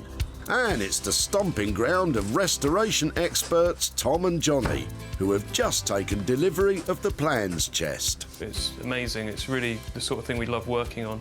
I've got a couple of ideas of what we can do. Just hoping EJ will be up for it as well. Let's hear what he has to say. Hello. Hi guys, it's EJ. So you got the plan chest? Yeah, we got the plan chest, yeah. We've got it in front of us at the moment. I really like it restored to its former glory, you know, bringing it back to, like, brilliance. Yeah, that's exactly what we thought. The age on it is quite nice. Like, we quite liked how most of the carcass looks.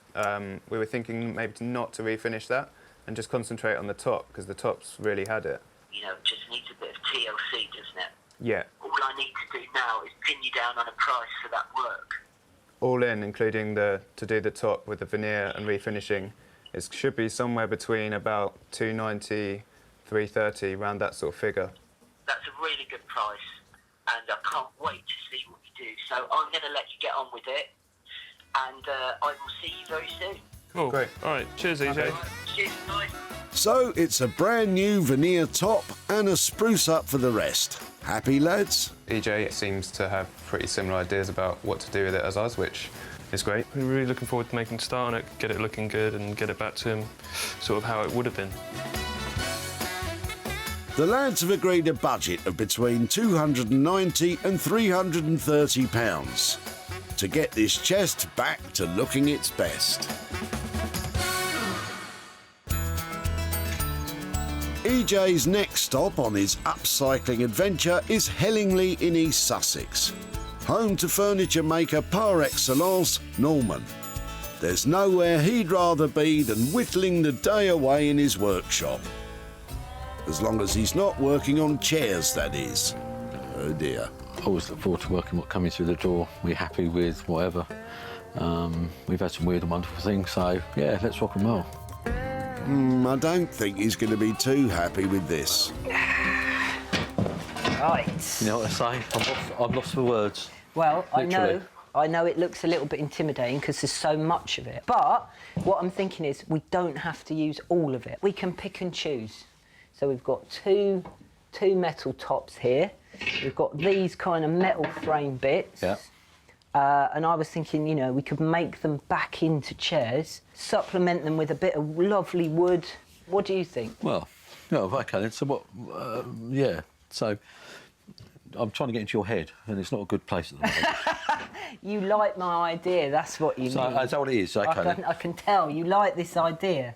Yeah, so we're going to make them into chairs then, OK? Are we going to use timber and aluminium, this, whatever it is? We're going to mix the two materials. Yeah. Yeah. But okay. Obviously, at the minute, this is not good, is it? OK, so we need to strip them, and then we'll make a base. Either then we'll paint them, or we'll just clean them up and leave them as they are. Yeah. So we'll have the two different contrasts of material. Norman's hiding his disdain for the chairs rather well. He'll make wooden bases for the floral back seats, and for the rest of the pile, EJ thinks there should be enough bits to reconstruct 2 more chairs. We need to talk about money, Norman. That's always the downside on life, isn't it? The money. These ones, £100 each. And these ones, because obviously there's going to be more work with them, putting them together and making them work. We'll do those for £160. So 2 pairs of chairs, lovely mixture of metal and wood. Yeah. £5.20 the lot. Yeah. You got yourself a deal. Have I? I trust you. Do you? Yeah. Oh dear, oh dear. Could this be the project that begins Norman's love affair with chairs? I think this project, it'll either go one way or the other. It will work and we'll go clap our hands and think fantastic, or we'll look at them and think, maybe not. With a £520 investment on the line from EJ, I think we're hoping for the turns out fantastic option.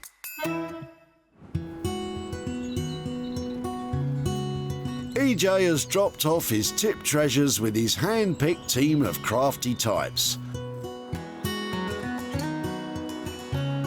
Now he's in his workshop in a quiet corner of the Somerset countryside, ready to begin work on the stalls. They're a bit tired, but they're really lovely and solid. So what I might like to do is make a really nice bench. So if I use the bottom as structures, really solid structures, remove the top and anything else unnecessary, I reckon I can make a really lovely contemporary bench. So that's the project. I better get on with it. EJ's plan is to transform these tired and tatty stalls into a modern Scandinavian-style bench. This is making me dizzy. He's taking the stalls apart so he can sand away the peeling varnish and stains accrued over 20 years of wear and tear. There's always one. Ah, that pesky stubborn screw that wants to make life difficult. But EJ knows how to handle these tricky types.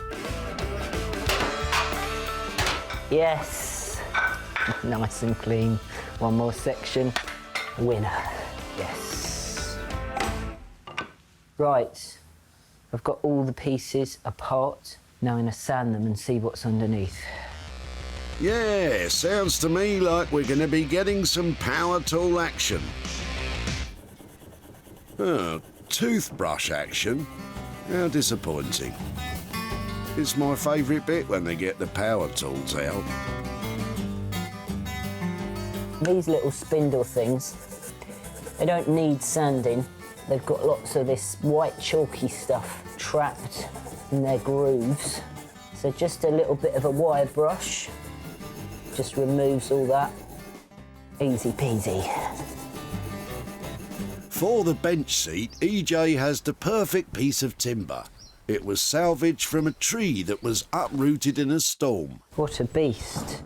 This is a huge piece of ash tree. It's wonderful, it's massive, it's chunky, it's got a beautiful grain, and it's really, really hard wearing, so it's going to make the perfect kind of seat. To cut this slab of ash to the correct thickness, EJ is using the handily named thicknesser. Inside the machine is a dual-edge rotating blade, which will accurately strip the wood down to the desired thickness. Doing multiple passes, shaving tiny amounts off each time, will help to prevent damage to the grain that EJ wants to be a real feature. Look at that. It's smooth, it's clean, I love it, and this is going to make a beautiful bench. He's got his bench seat. Now all he has to do is remember how to assemble his bench legs. I've got to remember how this all goes back together. Oh my goodness, what have I let myself in for? So that bit goes on there. I'm not sure that's right. So far, EJ spent £26. If he can't get the legs back together, he might need to rethink the whole bench idea. There's no time to monkey around for furniture restorers Tom and Johnny. They're beginning their revival of the Seen Better Days plans chest. We like the age on it. It's got quite a lot of marks and stuff like that, but it looks good. But the top is it's just completely had it. There's all this peeling veneer. It's not worth trying to cut in little repairs or use filler. It'll be too obvious and won't look as good. So we're going to get all that off and just re-veneer it in the traditional way. Tom and Johnny are two young lads with a passion for preserving old furniture and bringing it back to its best. Restoration requires precision and a delicate touch. Tom is working on the top, gently teasing off the edging. Preserving small details like this is key to a genuine restoration. This seems to be coming off. Not wanting to curse it, but it looks like it's going to come off in one, which is exactly what you want. Tom's got what he wanted. One strip successfully removed. Only 3 more to go. Johnny is working on the carcass of the chest. The lads have honed their skills over the years and they've learned a trick or two along the way. To fix the sticky drawers, Johnny is rubbing household soap onto sandpaper. Just going to use that to then rub on all the points of contact where the drawer would run, and it'll just help it run a lot smoother, sort of lubricate all the runners. So the reason why we're applying it with sandpaper is so we really work it into the grain of the wood. Soapy sandpaper. What a clever chap he is. It slides a lot better than it did. Super smooth. Meanwhile, Tom's busy removing the veneer. It's all got to come off so that we can prepare this board, the substrate as it's known, which needs to be really dust-free and nice and flat in order to start laying the replacement veneer. Fastidiously removing it like this is a time-consuming task, but even though the top is made of cheap plywood, Tom is determined to keep as much of the original chest as possible. Johnny is giving the front a gentle clean with white spirit to remove any dirt and grime before he applies a protective layer of wax. But he's made a discovery. You can see there's a bit of a maker's mark there, which I'm carefully not trying to wipe off. Did a bit of research and found that this company made a lot of office furniture in the 40s, so it's a nice bit of provenance to keep. You know, shows you where it was made. It's British made, it says it on the top, so that's a nice little bit of history forever. owns it in the future. With the veneer almost removed, Tom's thoughts turn to replacing it with a new piece. Gluing veneer is a one-shot deal, and if done wrong, the boys will have to start over. I've never done a piece as big as this hand veneering, so it's going to be a little bit of a challenge. It's a daunting task that could ruin the restoration and blow the boys' budget. Work is well underway in Norman's East Sussex workshop. The metal chairs were sent off to have the layers of paint, rust and good old-fashioned grime stripped off in a caustic soda dipping tank. And now Norman is fashioning the base, which will include one of his favourite design features, the ever so elegant tapered leg. Just make it look nicer, I reckon. You know, a little bit of je ne sais de quoi, as they call it. Oh, Norman, that's not how you pronounce it. Oh well, Salvaged. V, I mean. Actually look quite cute.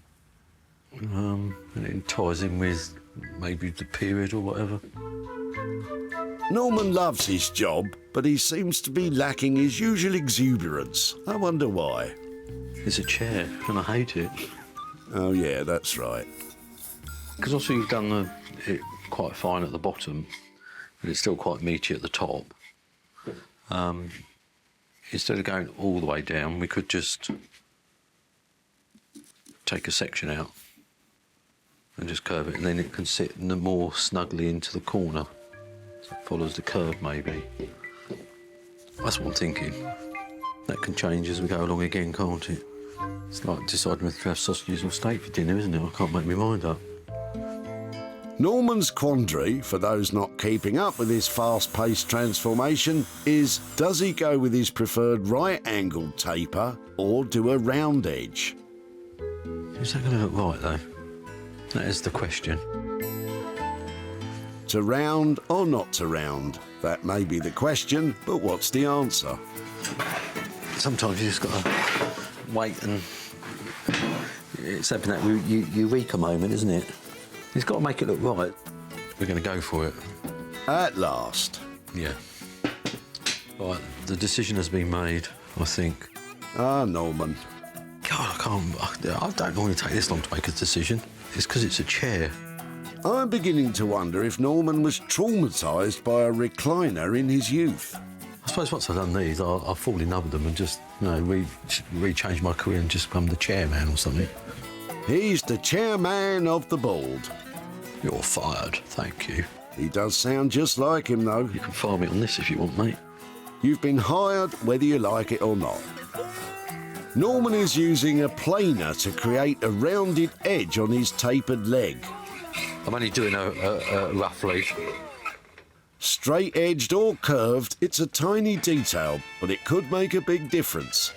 If the seat doesn't sit well on the base, it could ruin the look of the whole chair. Oh, that is beautiful. Happy days. Got there in the end. It's been painful, so let's hope it proves worthwhile. While EJ's crack team of crafty types are on their upcycling odysseys, the stalls have come to the end of their journey. EJ's ready to unveil his bench. I hope all the hard work's paid off. EJ's plan was to create a contemporary Scandinavian-style piece of furniture from these sturdy little stools. There's certainly an inspired simplicity to his bench. The straight-edge paintwork on the feet contrasts with the natural finish of the wood, achieved by painstakingly sanding away the flaking varnish and dirt. The stools, however, support the real star of the show, the slice of ash used as the seat. The soft curves of the edge give the bench a warm and welcoming come and have a little sit-down feel, which all furniture designed for bums should have. EJ's design is elegant but remarkably simple. All he did was cut off the stool seats and stick a lovely bit of wood on top. Not quite. Well, I'm really proud of this bench. I absolutely love it. I think the simplicity works really well. I've used the 2 stools, I've popped a bit of ash on top. Brilliant. What more do you want? Get it sold, make a nice little profit.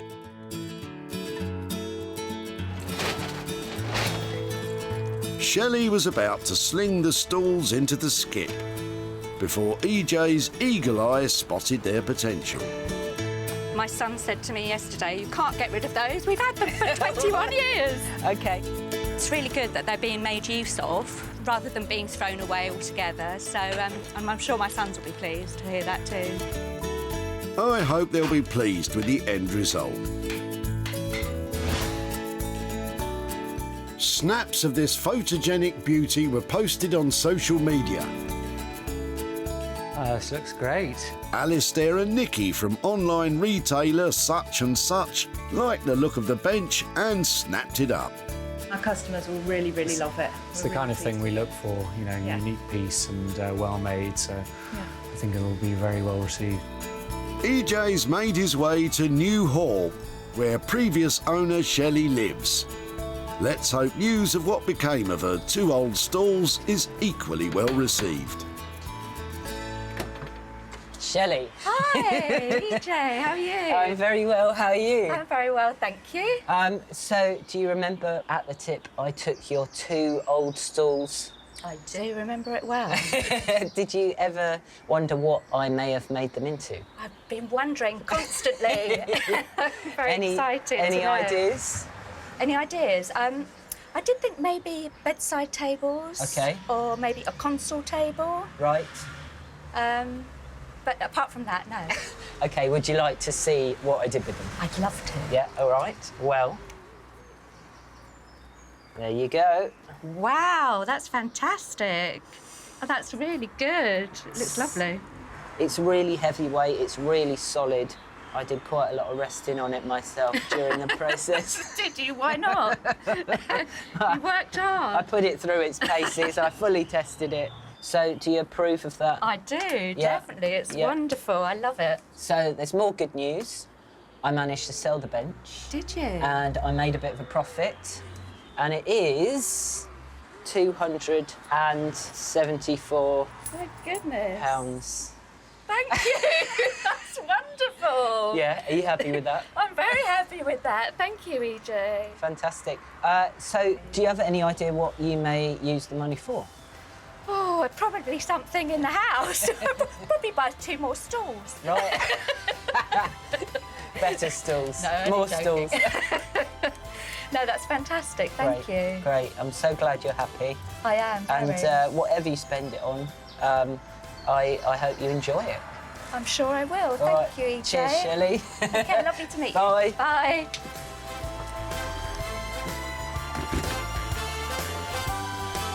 I really enjoyed working on that project. It was simple but with a big impact, and I think Shelley agreed. EJ spent just £26 transforming the old stalls into a swanky new bench. He sold it for £300, which left a handsome profit of £274 for Shelley.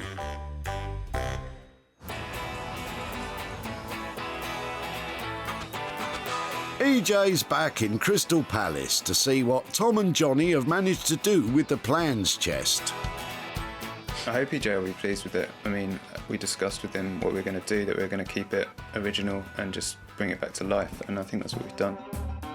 When it arrived in Tom and Johnny's studio, the plans chest was tired, banged and battered and missing big chunks of veneer from its top. But now, it's been restored to its former glory.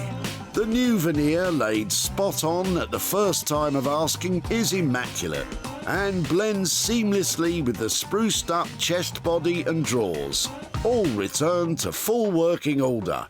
It's been given a new lease of life, but will EJ love it? All right, guys? Yeah, good. Hey, you? how you doing? You all right? Fantastic. Yeah, Got it covered here up. she is. Ready for the big reveal? Yeah. Here we go. There you go, man. Oh, Bit of my difference. goodness. You happy with how it turned out, yeah? Oh, I'm more than happy, seriously. This Yeah. is amazing. It's buttery smooth as well, and the top's all new. How did you do that? Because that was the worst bit, wasn't it? Yeah, this bit was the worst part. Before it was all peeling off, veneer was coming off. So what we had to do is separate that from the carcass and sort of work on that separately to sort of redo it. Yeah, so first we started off by getting the veneer off, didn't we? Yeah, it's full of holes and it's all chipped out, so we had to get the whole thing off, remove the bits of lipping, these are the original bits, and then re-veneer it. That's the veneer that we use. Okay. So it's quite pale. And then it's a case of just like matching it all in so it all blends. And I love the fact that you've kept all the old brass fittings, just cleaned them all up. Yeah, but exactly. I remember also this drawer down here wasn't even in, was it? No. It didn't fit in, so Yep. it's all so smooth now. So guys, I can see there's a lot of hard work gone into this, a lot of love and attention. I know we had a budget of between $290 and $330, is that right? Yeah, that's right, yeah. You managed to stick within that? Yeah, we came to 320 in the end, so just under the top sort of end of that. Fantastic. Well, look, I'm really happy with that, and I think this is going to fetch a fantastic price. So I'm going to get on with trying to sell it. Cheers, guys. Thank you so much. EJ's over the moon to see the plans chest restored, rejuvenated and ready to be used again. Wow, oh my goodness. Tom and Johnny have got skills that pay the bills. They've really worked their magic on that plan chest, and I tell you what, whoever manages to snap that up is going to be one lucky buyer. At the tip, EJ knew he'd spotted something special when he caught a glimpse of this in Chummy's boot. So you must be really sad to see this go. Heartbroken when it's been used for 3 generations of family, but I can't keep it any longer. The plans chest was brought back to its best by Tom and Johnny. As soon as the restored chest was advertised for sale, it found a buyer and was quickly winging its way to the colourful online store How Kapow, where manager Annette was glad to receive it. We sell lots of quirky things, and this will fit perfectly on our online store.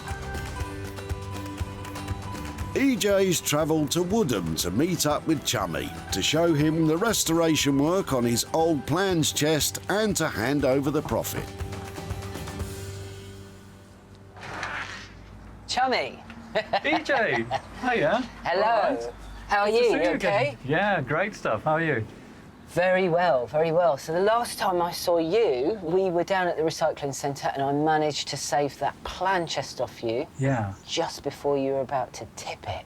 Unfortunately, the plans chest had been in the garage in storage for too long, and poor thing had a bit of wear and tear. Mice had been living in there, top to bottom, with acorns, and I just had to take it to the recycling centre. We took it to these 2 lovely chaps called Tom and Johnny. Oh, yeah. Who completely restored it. Would you like to see it Absolutely. as it is now? Yeah. Yeah? And what have they done to it? What do you think of that? Absolutely fab. Fantastic. It's restored it just as I was hoping. They've drawn all the wood grain out and everything. I'm so glad it wasn't just slapped on with paint. It's just beautiful. Well, I'm so glad that you like it. And the extra bonus, Chummy, is Hello? that we sold it and All right. I have the profit to give to you, which is A bit of wonga. £225. Oh, wow. There you go. Excellent. All right. Oh, what should I do with that? Well, that was going to be my next question. Is, Oh, yeah. What do you think you might do with that, Chummy? Well, I think the kids come first. Okay. It's my daughter's 21st, and she wanted for a party, and my son will probably want it for his go-kart that he's doing champion with. So that sounds that'll be brilliant. Very generous of you, Chummy. No Have worries. fun with that. Thank you so much. Thank you. Thank you for looking after it. Yeah. Bye. Bye. It doesn't sound like Chummy's going to see any of that profit. Well, that was great, wasn't it? Chummy was chuffed, and with the result like that, so am I. The plans chest restoration cost £320. EJ managed to sell it for £545, which left Chummy with a profit of £225. EJ's eye for tip treasure has resulted in 2 upcycling success stories.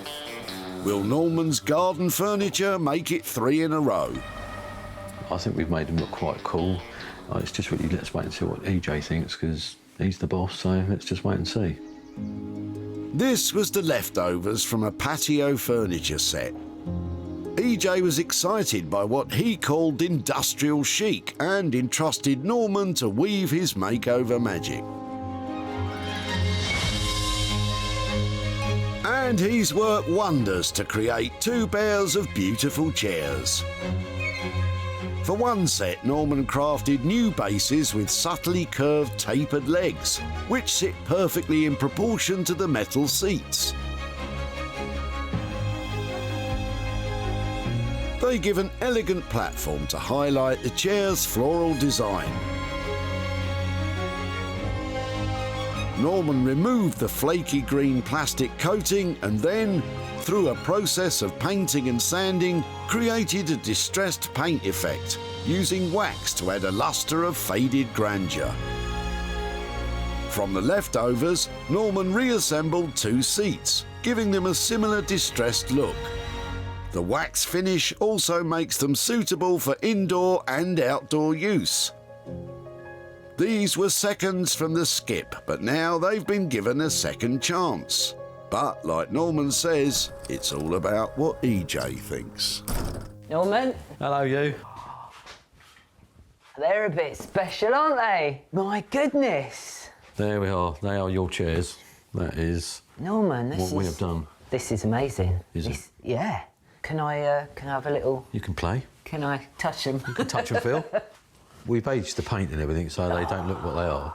They sit well, don't they? They sit well. This is a really comfortable chair. They've got that nice aged look. Well done. Now, what about these ones? I mean, we've when they came back from these strippers, they were really shiny, so we've aged them. I really like the contrast of the original metal, even though it's changed a lot, obviously, but the wooden legs, I think that really works. You know, the two marry. The two, yeah, they really marry up well, don't they? Yeah. Yeah, very, very simple, but very well done. With that said, did you manage to stick to the budget? Yes and no. Right. So, on the leafy chairs, as we call them, we came banging on budget as £100 each.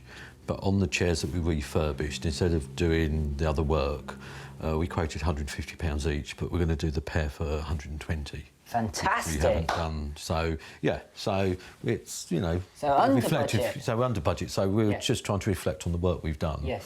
But I know good work when I see it, and this is good work. Oh. Thank you so much. Thank you, sir. Well, farewell, really well done. Well, Norman has taken a pile of rubbish and turned it into 4 trendy chairs. I couldn't be happier with those. At the recycling centre, EJ had to be quick to stop Dave chucking out all of his patio set. Rubbish to you, but it looks really exciting for me. You want to give it a good home? I want it. Well, that's fine. We're gonna hopefully make something good out of this. Yeah. And with Norman's help, that's exactly what he's done. With the chairs revamped, all that remained was to sell them. And when advertised online, they were soon snapped up by a furniture store in Surrey, owned by Claire. I'm loving the designs of these chairs. They're great for bringing it outside into any conservatory for any home. EJ's back in Woking, which is where Dave lives, to show him what became of his old garden furniture and to hand over some cash. Dave. Hi. How are you, sir? Fine, fine. Good to see you. Yeah, likewise. You all right? Yes, I'm fine. I'm fine. So the last time I saw you was down at the recycling centre. Yeah. And I took from you a pile of garden furniture. I did we weren't quite sure what was going on for a while. Right. Just remind me again why you were getting rid of that. Out with the old, in with the new. Yep. It was a bit heavy and whatever, and we just updated it. Yeah. So you've got your new garden furniture. We have, yeah. Well, I took all the bits and bobs off you, and I took it to a chap called Norman who worked his magic and did some amazing things. Would you like to see what we did with it? Certainly, yeah. Yeah? OK, you ready for this? Yeah, yeah. Oh, wow. That is superb. Really wonderful. What do you think of those? Well, that's great. I wish I hadn't got rid of them. Well, the other part of good news is that we managed to sell them to a shop in Surrey, and I've made a profit of £75. And that's all yours. That's amazing. That really is amazing. Well, that's really good. So, do you have any idea what you might use the money on? It'll most probably be shared between the local men cap and another association called Link Able. You know, all charities need money, so they do. Yeah, very close. Well, to fantastic. Thank you so much, Dave. Thank you so much. Very, very good. Very, Bye. very good. Bye. Okay, bye-bye. Two great causes to benefit from that profit. From a pile of mangled metal to 4 contemporary garden chairs. What a result. The garden furniture cost £320 to bring back to life. EJ managed to sell them for £395, which leaves Dave a profit of £75 to split between 2 charities close to his heart. EJ saved once cherished possessions from being chucked in the skip. Instead of being lost forever, they've all been given a new lease of life and a chance to be treasured again. Wow, yet again, some amazing transformations that I'm sure will go on to be enjoyed for many more years to come.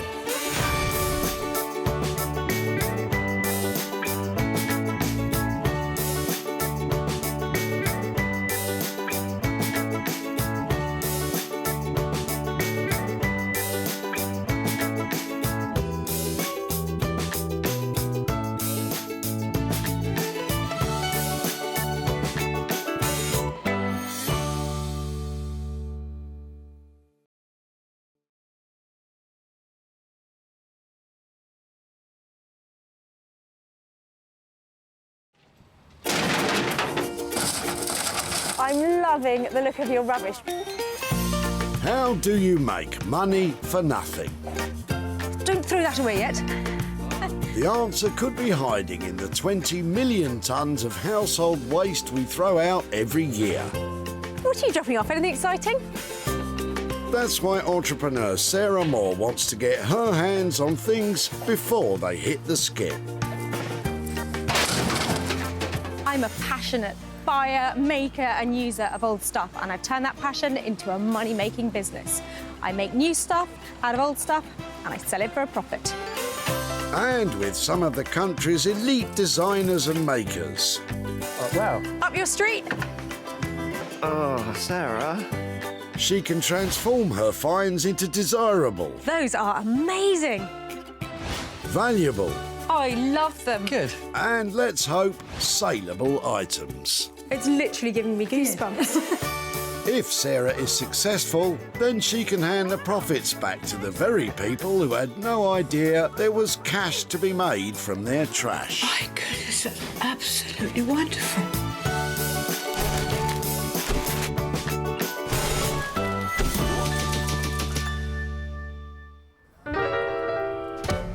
Welcome to Dunbar Recycling Centre. A steadfast hive of activity. And Sarah's on a mission to turn your trash into hard cash. Well, that might look like a load of old rubbish to you, but to me, that is packed with potential profit. So I'm here to sift out the goodies from the garbage. Let's go get it. But before you make a beeline for your local tip, take note. Sarah's been given special permission to seek out 3 items. What was it then? That she can reclaim, revitalise and sell on for a profit. Round 1. Sarah spots a familiar face. She's seen Jonathan before, but she couldn't want what he has today, surely. Oh, I've always wanted a washing machine. Hi there. Giving up the ghost? I think it has. Doesn't look in too bad condition. Have you had it for a long time? It's from a house that we've just moved into. OK, so you don't really know what's going on with it. Oh, it's got a chain inside it. There was some other junk left in the house. Are you on a mission clearing out your house? That was from a garage door, believe it or not. How long have you been in your new house? 2 days. 2 days? 2 days. You've got a sense of humour, you're not looking bad. I love the challenge of trying to make things out of things like your old washing machine or whoever's old washing machine it was. Would it be possible for me to take it away and to try and do something with it? Be my guest. Fine. Excellent. Well, I know that they're heavy and I know that they're full of interesting parts and exciting tubes and things, so I reckon there's potential to do something with it. If it works out, can I come and show you what has happened to your old washing machine? I'd love you to, yeah. Excellent. Excellent indeed, Sarah. A good, clean start to today's proceedings. What does Jonathan think Sarah will do with it? I couldn't imagine, apart from sell the stainless steel drum. It's just a pile of cables and circuit boards. That's a fair point, Jonathan, but you'd be surprised what goes on in Sarah's mind. Well, wouldn't it be lovely if there were a whole heap of projects you could make out of an old washing machine? Well, there are hundreds of things you can do with this. It's full of interesting pieces. It's got a lovely stainless steel drum and loads of metal on it. And I've got a really good idea about where to send this. I just don't know what it's going to be made into. And the man ready to take on the challenge, Kev Paxton. Kev worked as an industrial blacksmith for over 20 years before giving it up to pursue his passion of forging reclaimed metal into works of art, inspired by the rugged beauty of the Scottish countryside and its wildlife.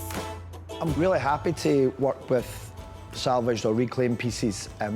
People chuck too much stuff out, you know, it's just like a disposable life we're living now, and to make something, you know, pretty out of something that somebody else sees as rubbish is kind of a cool thing. I kind of like it. Well, I'm glad you're up for a challenge, Kev, because there's a washing machine on its way. That's one item nicely tucked away. And as Sarah keeps a sharp eye on tip proceedings... What's that? Somebody's had a go already, haven't they? Dunbar Recycling Center is certainly making an impression on her. Love the recycling centre. Look at those. It's those little touches that make all the difference. And it looks like friends Lorna and Donnie are doing their best to add their own furnishings to the place. Look at that chair. Hello there. Hi. Hello, I'm Sarah. Hi there, how do you do? Hi, nice to meet you, Lorna. Lorna, hi there, hello. I'm Donnie. Donna, hi there. Sarah. Nice stuff. What's happening here? Well, this was a project that I started, but it was too much for me, so... Really? Yeah. So were you going to have a go at re-upholstery? Well, you can see I've had a go. These need to be longer, don't they? Exactly. You need one of those special things that well, that's why I left it. Soon realised I'd done a bad job. So when it started life, what did the chair look like when you got it? Do you know, it was like a velvet, like a bright yellow velvet. Wow. And it had casters. Right. And which I took off to fix and, yeah. I've got a few projects around like this. Sometimes they're a bit overwhelming, aren't they? But it looks like a pretty little, what do you think, nursing chair maybe? I thought maybe a nursing chair because it's so low. Yeah, it's a really interesting shape. It's got 50s sort of flair, hasn't it? Something like that. Well, would it be a project that I could take over and see if I can finish for you? I'd love you to do that.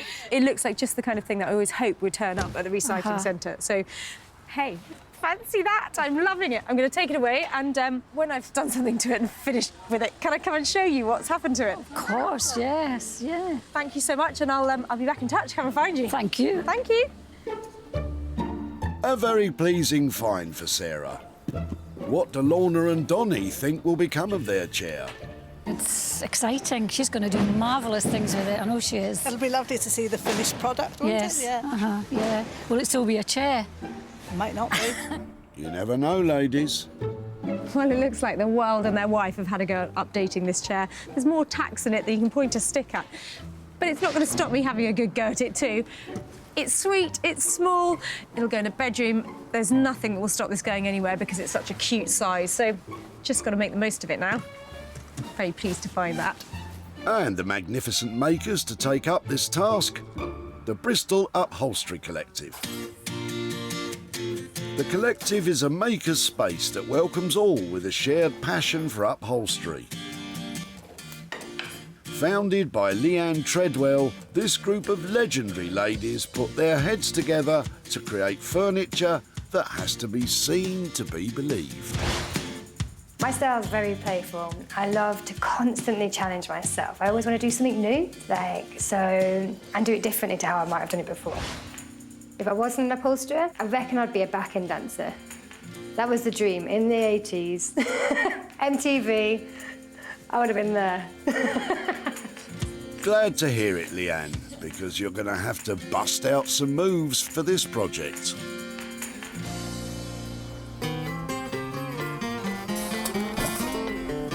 Two items loaded into the money-for-nothing van.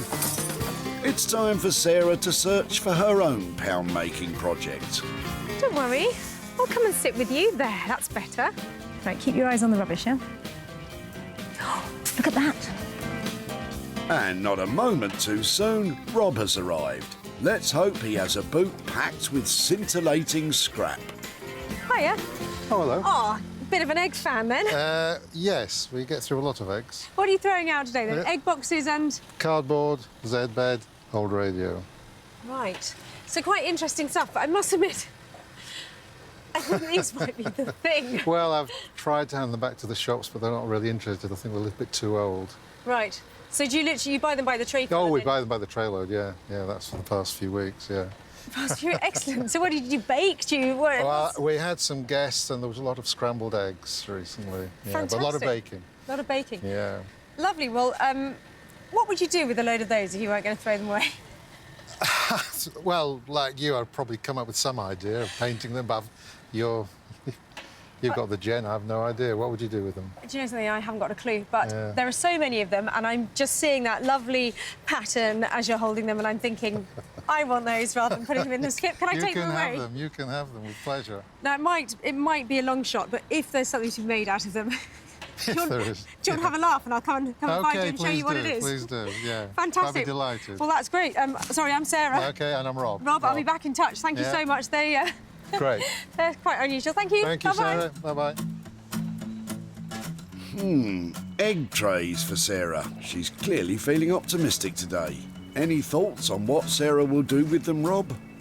I've absolutely no idea. I mean, there's a challenge. I'm sure she'll come up with something. She has done before. She will do on these. She'll have great success somehow. Thank you for the vote of confidence, sir. I'm so excited I managed to poach these from Rob, because trays like this, well, there's a multitude of cracking ideas that you could do from these. Brain's a bit scrambled at the moment. Must be all the egg jokes. Honestly, a dozen egg trays doesn't get more exciting than this. Well, maybe slight exaggeration there, Sarah. But there it is, 3 items found. Kev will tackle Jonathan's washing machine. Leanne and the gang will try to nurse Lorna's chair to good health. And Sarah plans to excite us all with Rob's egg trays. This is exhausting. Well, who would have thought it? Such a variety of things have turned up here today. They're going to be interesting to make over, but I'm more than up for the challenge.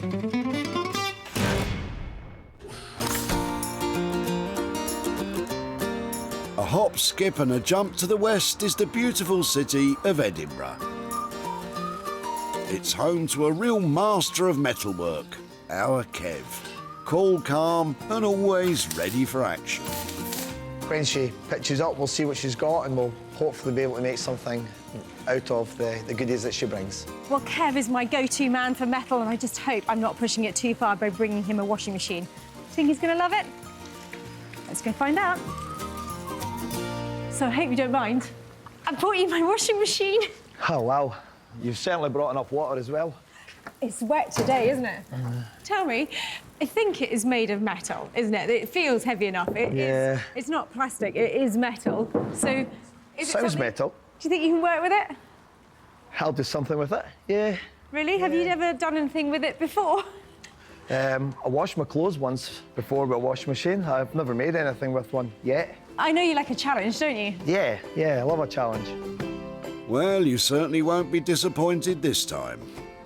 The stainless steel or the drum inside them, they have been repurposed so many times. I mean, people make them into fire pits. I've seen all sorts of stuff made out of them. I was wondering about maybe using the holes in the washing machine to make some big lighting sculpture or something like that, but I'm all ears. Any ideas? I think with the issues we're having to do with the weather, I maybe see a weather vane, maybe a cockerel or something on the end of a weather vane. Out of that? Use all the sheet metal up and make feathers and things like that. I think that would be amazing, but I can't imagine at all what it's going to look like. What would you put on it? I think maybe like a traditional rooster. Looks like there's loads of shapes and bits of metal that I can make feathers out of. I might have to rake in the skip for a wee bit heavier for legs, but apart from that, it looks like we could do something. A rooster out of a washing machine. Yeah. I'm going to say yes. Well, that was an unexpected outcome. What kind of budget does Kev have in mind? We've just made one just now for $650. So it's sort of swinging about my head just now. That's maybe where the ideas came from. OK. So And do you think I'm going to be pointing in the right direction for a profit on that? I think there's good profit in that. Fantastic. 650 quid for my old washing machine. I'll come and see you when it's done. Good luck. Hope it goes well. Bring the sunshine back. I will. Yeah, that was a better turn up for the books, that one. Yeah, I'll be quite happy to get stuck into this one, and as ever, it'll be a challenge. But thrive on challenges, so yeah, let's do it. Quite right. Well, it had to be a weather vane, didn't it? I mean, look at it. There's all sorts going on here today. But I think 650 quid, it's going to look amazing. But is it going to go in the right direction for a good profit? With a healthy budget of £650, Kev will need a solid wind at his back to help him with this one.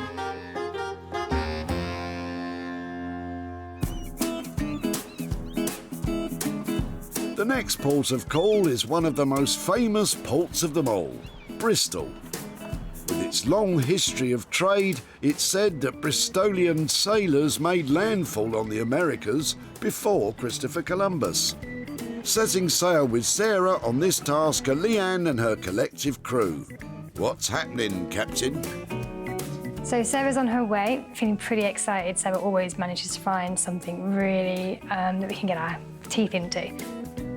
Well, I brought this poor old nursing chair down to Bristol. It's an abandoned project. It's in a terrible state. But the girls down here, they love a challenge. Let's go and see what they make of this one. Hi there. Hey. How you doing? Good, thanks. Got a little something for you. You have? Nice Have to you see already started? I think it was a project that somebody has had a go at and given up the fight on. It has got more tacks in it than you can believe and staples all over it. What do you think? Well, half my work's done already. Well, at least it's stripped. It has, I think, been made over a few times. It's got... looks like it may have been extended at the sides and at the back. It's almost like someone's put extra shapes on to enhance what's already there in the original frame. Yeah, they've tried to give it an update, increase the angles, make it a bit funkier. And then I think it's got some really recent upholstery on it. Somebody's stripped it. These are new staples and new webbing. So I think it ended up at the tip as an abandoned project. It wasn't quite going to plan.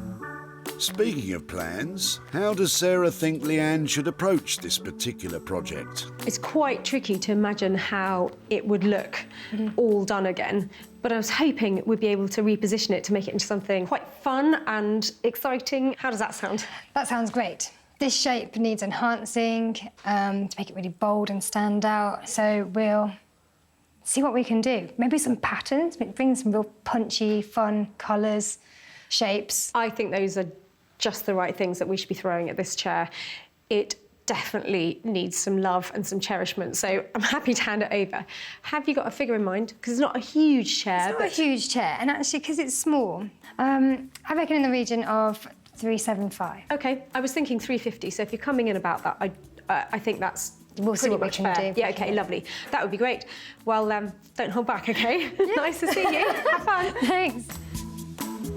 So Sarah's left us a nursing chair. Exciting little project. I can't wait to see how this one turns out. With a budget of £375, it will take all the collective skills of Leanne's team to turn this little chair into a big success story.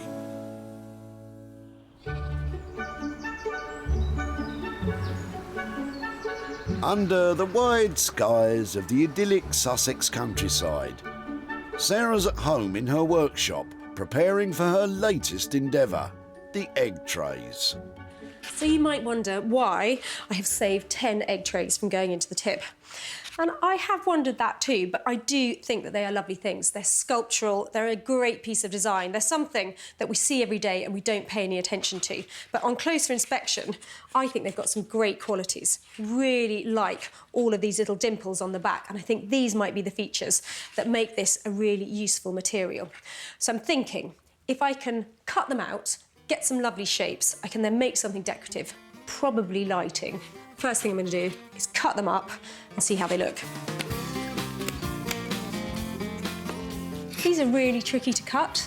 I think they're slightly lumpy and the material is not exactly even, so just keep coming across bits that are almost impossible to cut through. Anyway, what else am I going to do? Considering the amount of cutting required, getting some help would be marvellous. This is supposed to be one of my best projects ever. It will be. Ah, help and encouragement. Thanks, Libby. But it looks like the scissors aren't quite cutting it. I think this will work. Excellent. Oh, Sarah, let's try to ignore that. What's next, please? So my plan is to dip these into liquid plaster of Paris, and I'm just popping a little wire inside them to make the dipping easy and so I can attach them afterwards. 300 of those? No problem.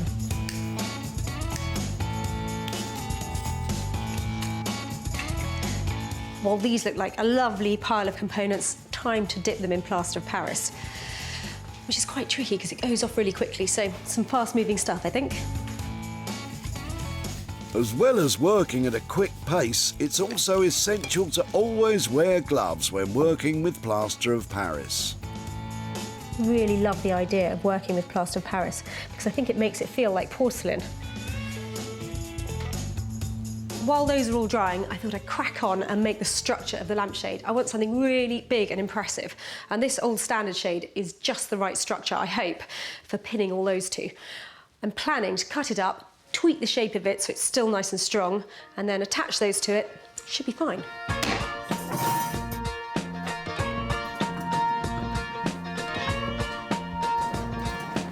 So this chicken wire is going to be my final layer of the skeleton, and then I can start attaching little cones. I don't know if I've got enough of these. I suppose just start at the bottom and work up.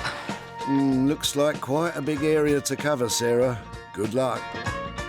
Sarah's costs so far are a modest £21, but there's plenty still to do to whisk this project into shape.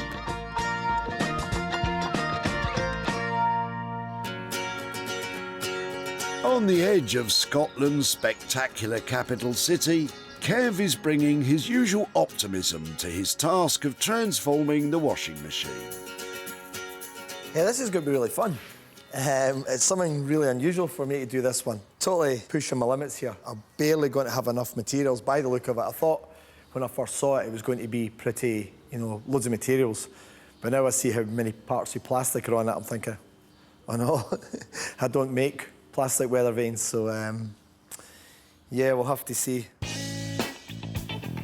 Kev's first job is to start taking it apart to get a proper look at how much usable material he has for the weather vane.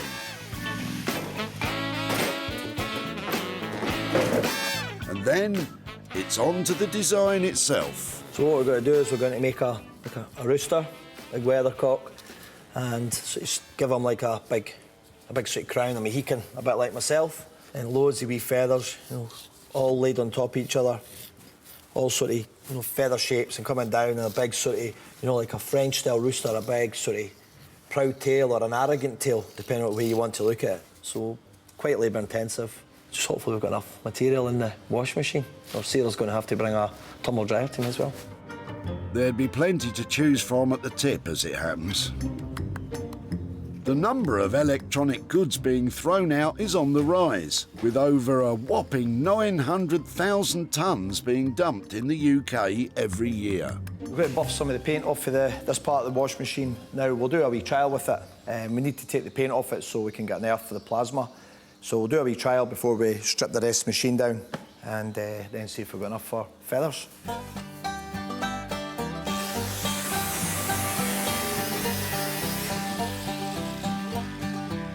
There's sparks coming for it, that's always a good sign. It means there's some iron on it, which keeps me happy. If you're happy, Kev, then we're happy. Next up, it's time to cut out some parts for the weather vane and find out if there'll be enough to make the cockerel. So I'm going to do his comb, the wee sort of jowly hanging down bits that come from his beak, and a couple of the big sort of tail feathers.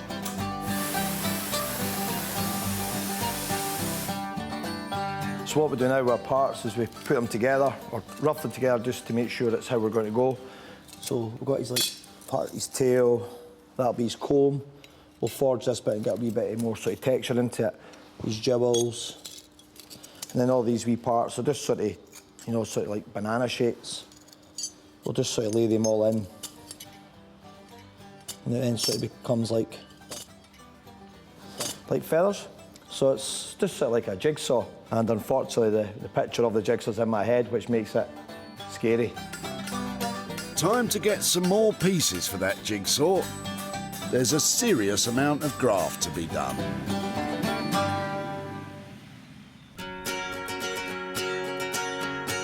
In the beautiful city of Bristol, the girls are about to get started on the old nursing chair. What's the plan, Leanne? So this is someone's abandoned project, obviously, and we're going to stick with it. We're going to continue this project. I'm going to get a little bit of help. Ellen and Charlotte are going to get involved. We're going to make this really bold, bright, maybe quite carnival. I don't know, let's see how we get on. Oh, who doesn't like a bit of carnival? Time for Ellen and Charlotte to join the festivities. So this is our next project. I think it's all right. The frame's sturdy enough. It's had all these additional bits put on it. Obviously, it needs a lot of stripping still, but most of it's done, which is great. But there's still some bits left. Let's finish it for them. Ellen and Charlotte are going to focus on stripping the rest of the chair, while Leanne begins preparing the different layering. What do you think of this little project, Charlotte? I like the chair. It's got a good shape to it. Charlotte may like the shape, but it is a little unconventional, giving the girls a few things to think about. How's it going? Good, I think we've got all the done there. that. Great. Yeah. Amazing. Should we flip it back up and actually see what we're left with? Brilliant. Oh, thanks for that. That looks good, doesn't it? Yeah, nice sturdy frame. Easy. So next we just do some webbing. Ready for the foam bits to drop on. I've measured the back of the chair here, and actually whilst the girls are still putting on the webbing, I'm gonna cut a piece of foam that can wrap all the way around the back, that beautiful curve in the triangular shape of the back of the chair. I'm just putting webbing on the bottom of the seat so it's nice and strong and people can sit in it for lots and lots of years to come. Once the webbing is in place, Ellen will apply some Hessian fabric. Industry standard, it provides a strong foundation for the foam that will follow. Great. The girls are off getting a cup of tea. They've finished putting all this together. Let's just see if this is going to fit. Leanne and the girls are underway with reviving this old nursing chair. But with the upholstery still to do, the chair's unique frame could still complicate the whole operation.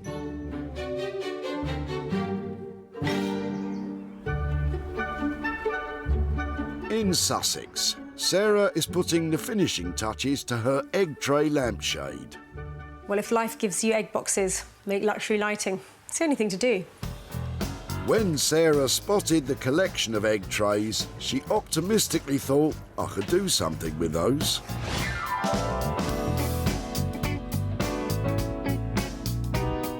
And amazingly, she was absolutely right.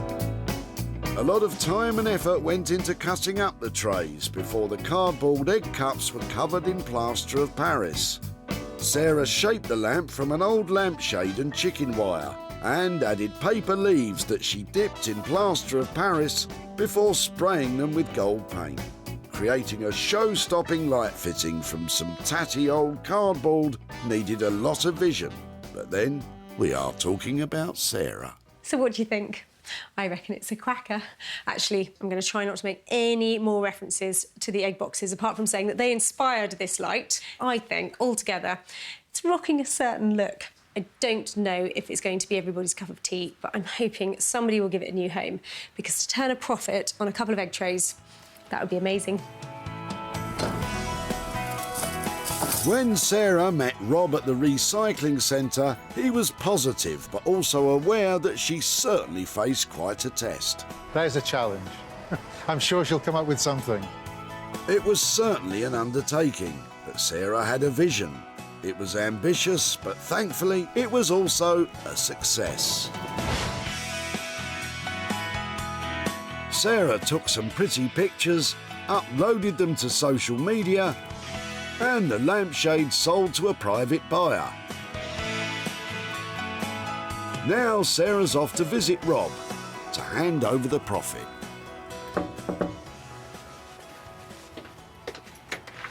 Hello, Rob. Oh, Sarah, hi. Nice to see you. And you again. How are you doing? Very well, thank you. Yeah. So, if there has to be something that's unusual that I've taken from the tip, it must be the egg trays. Well, I do wonder what you made of them. I worked on them, and a bit of a challenge, and I went through all sorts of ideas, but I decided that lighting was the thing to do with your egg boxes. Really? Do you want to see it? Oh, yes, please. So, they now look... Wow! ...like that. My goodness me. So I dipped them... I would never have thought that. I dipped them in plaster of Paris.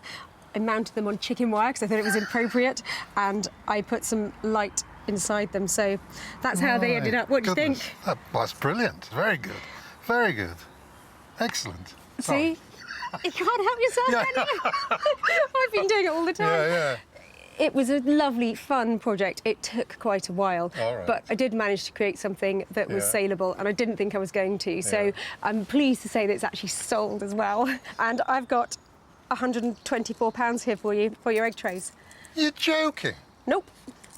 Wow. That's amazing. Thank you very much indeed. Thank you. Slightly surprising amount of money Very there. surprising. Honestly, that is amazing from some egg boxes. God, lovely amount. Do you have anything in mind that you might spend that on? A wedding anniversary holiday. Oh, fantastic. Yeah. Well, that should buy you a nice supper or something like that. Well, indeed. Thank you very much indeed. My pleasure. Bye-bye. Bye-bye. Well, I think Rob was a little bit surprised with the outcome of what happened to his egg trays, and if you want to have a go, it's a cracking project. Sarah's costs came to £21. The lampshade was sold for £145, giving Rob a tidy profit of £124.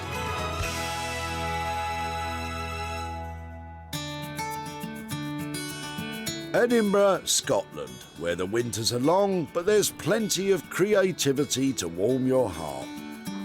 Kev's busy in his workshop applying the finishing touches to what was once a worn-out washing machine. Sarah dropped off a wash machine, and I'm happy with how the items turned out. I'm just hoping Sarah is equally as happy as I am. Well, you're about to find out, Kev. So £650 to turn a washing machine into a weather vane. That's an obvious choice, isn't it? Can't imagine what it's going to look like. Let's go and find out what kind of spin Kev's put on it. Sarah spotted the washing machine at the recycling centre. If ever there was a piece of junk that was all washed up, this was it.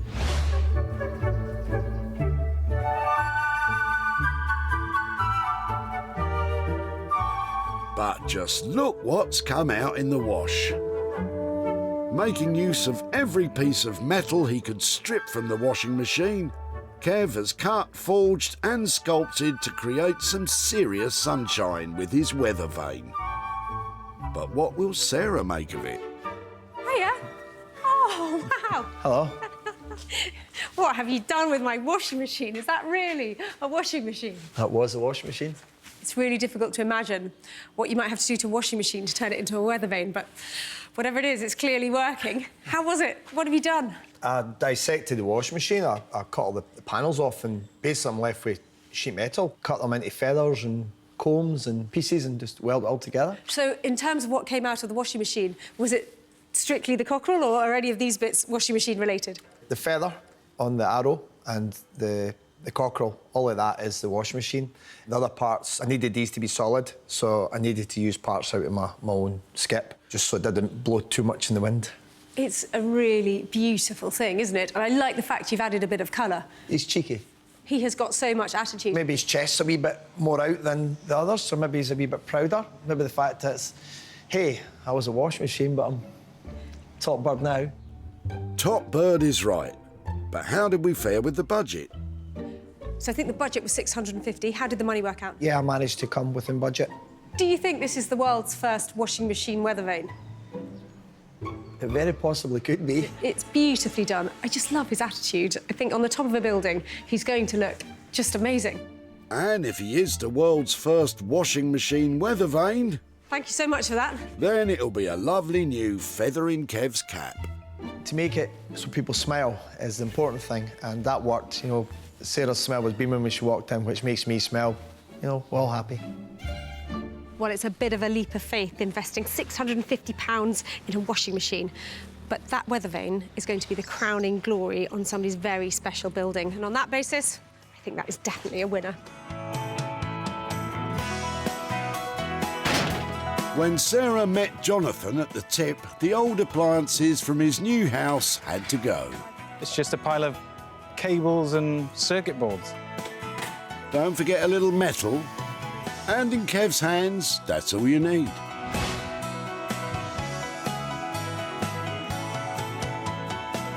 And at The View, a wedding venue near Bathgate, all you need is love. And, of course, a weather vane of the highest quality.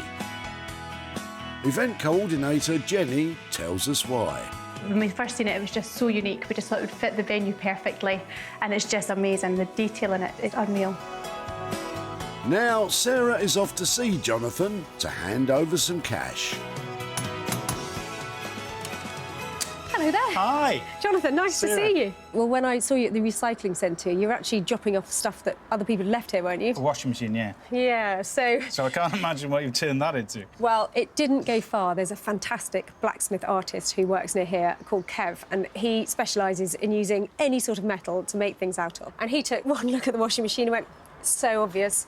So obvious. It's a weather vane. What? I cannot believe that was the washing machine. So all the panels of your washing machine cut up to make the feathers. He's used some of the bits in the other parts of the weather vane and transformed it into a beautiful, useful piece of equipment. What do you think? When do I put it on the roof? I wish it was that simple. Are you impressed that that came out of your washing machine? I am impressed, yeah. I'm really surprised. I would never have thought he would be... Well, he's cut it up into small pieces and fabricated a cockerel out of it, which is amazing. It is a really good-looking piece. It was a big investment to have made, but his work is fantastic. So really pleased that it's sold, and there is some profit for you here. Oh, fantastic. I've got £50 profit there for you. Well, thank you very much. But we're not going to keep it. We're going to give it to the local lifeboat, Dunbar Lifeboat. Oh, fantastic. Well, I can see how close you are to the sea, so I expect that it's quite busy around here. Just being careful, because I like a bit of canoeing. Oh, I'll get in there early with that then. There you go, one happy customer and a great cause. Well, you learn to expect the unexpected, don't you? A weather vane made out of a washing machine, and a great profit for the local lifeboat crew. Kev's cost for the weather vane was £650. It was sold for £700, giving Jonathan a profit, obviously, of £50. Cock-a-doodle-doo.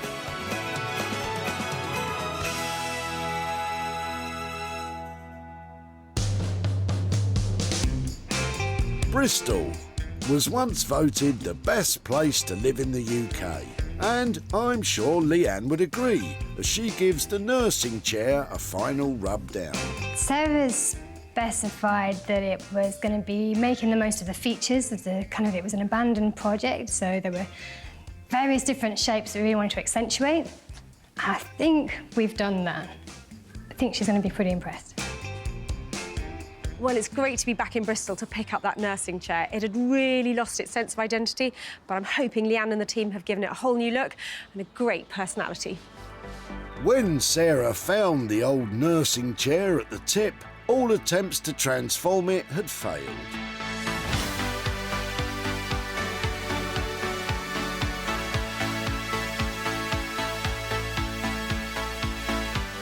But now the transformation is complete. Keeping the chair's shape, the collective used it as a springboard to enhance every aspect of the chair. From the new cushioned seat to the colourful legs to the smooth and bright fabrics which meet all UK fire safety standards. Leanne promised a carnival, but will Sarah join the fiesta? Leanne? Hey. Oh, wow. Look at that. What have you done? Oh, it's pretty bright. Really transformed that, haven't you? What a great look. It's lovely. Were you pleased with it? I love it. So I'm just imagining, what have you done with the shape? Did you slim it back down? Or Actually, we worked with the shape that was already intended before when you dropped it off here. We just worked from that frame. But you've given that a real boost, haven't you? Yeah, it's kind of in proportion. This is lovely. It feels frivolous, doesn't it? That splash of neon really just brings it alive. It's beautiful. And so the fabric... So this is a local artist in Bristol. That's her design. So we had it printed. Fantastic, and a lovely moleskin feeling to it. And then this is a lovely suede. That is beautiful, and piped in suede as well. Mm-hmm. That's got a luxury feel to it, hasn't it? It's brilliant. And looking around the back and seeing that lovely, bright pom-pom strip, really frivolous, isn't it? It's great. And it's very clever just to pick out the bits on the legs. A very satisfied Sarah. Time to talk budget. I did have a budget, I think, 375, but has that been affected by addition of suede? This project was actually quite a simple one. It was quite quick to do. The materials were really affordable. So we have come in under budget, so I might just have to knock 50 quid off for you. 50 quid off? Fantastic news. Really chuffed with that. Really chuffed with it. It appears that Sarah is extremely chuffed, and she's not alone. I'm really happy with this project. I think Sarah really liked it. I'm really hoping that it makes a nice profit for her. I think it should do. It's a great little chair. Someone's going to love it, that's for sure. There's a lot of love going round for this chair. Thank you, ladies. You done good. Well, that's the way to do it. A fantastic new look and a super saleable chair. When Sarah met her at the skip, Lorna was reluctantly saying goodbye to an unfinished venture. This was a project that I started, but it was too much for me, so... Really? Yeah.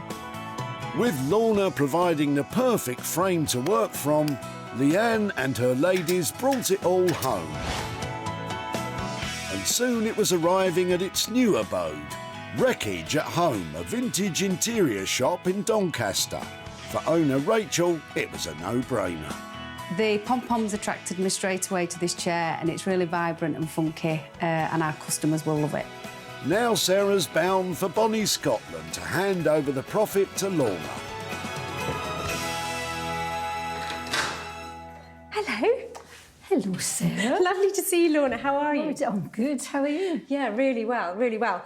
So I caught you at the tip, disposing of an armchair that you'd started working on it, hadn't you? Wasn't it a project? Well, I'd stripped it bare and then didn't have time to finish it. It was a really sweet little chair, good shape. Yeah. But what were you going to do with it? What colour were you going for? What was the plan? Well, I thought it was kind of retro, so I probably would have maybe picked something colourful and bright, maybe a retro fabric. I hadn't really thought too much about it. Oh, well, that's always interesting to hear. It was something that actually went down to Bristol. There's a group of girls down there who run this fantastic cooperative of upholsterers, and they took it on between them, and I've got some pictures to show you. And I think it might be up your street. Oh, my goodness, it was fantastic. Is it all right? I would never have done anything like that with it. They have chosen a bespoke print for it, a beautiful designer fabric. It's got pom-poms, it's piped, it's got suede. Oh, it's fantastic. Do you like it? Back, please. No, it's gone off to a new home. So there's some money. Is it all good? It's £45 profit after all the brilliant. costs, so there's a little bit of money, maybe. Well, thank you very much. It's an absolute pleasure. What might you do with £45? Well, there's an art exhibition at the weekend and there's a painting I like, so I'll put it towards that. Oh, I'm so pleased you like it. Well, enjoy the exhibition. Thank you. Absolute pleasure. It's a pleasure. It's lovely to meet you. Bye-bye. Okay, bye. Leanne and the gang came in under budget at £325. The chair sold for £370, leaving Lorna with a £45 profit.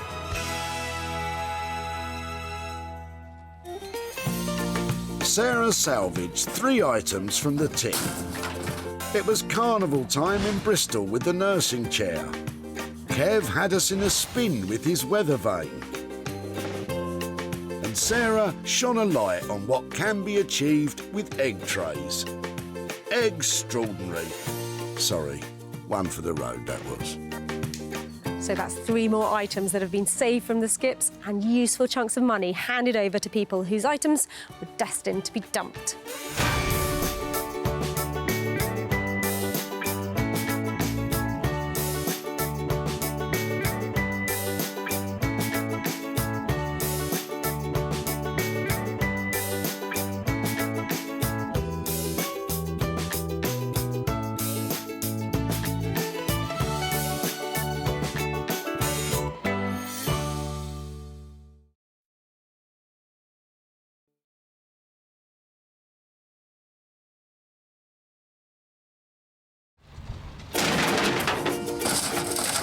That's not going in the tip, is it? Yes. How do you make money for nothing? What are you dropping off? Anything exciting? The answer could be hiding in the 20 million tonnes of household waste we throw out every year. That is a fishing rod habit. That's why entrepreneur Sarah Moore wants to get her hands on things before they hit the skip. I'm a passionate buyer, maker and user of old stuff, and I've turned that passion into a money-making business. I make new stuff out of old stuff and I sell it for a profit. And with some of the country's elite designers and makers. What do you think? I think it's beautiful. I bought you my washing machine. Oh, wow. She can transform her finds into desirable, What have you done? valuable, Oh, amazing. and let's hope, saleable items. That is one clever sandwich. If Sarah is successful, then she can hand the profits back to the very people who had no idea there was cash to be made from their trash. You're joking.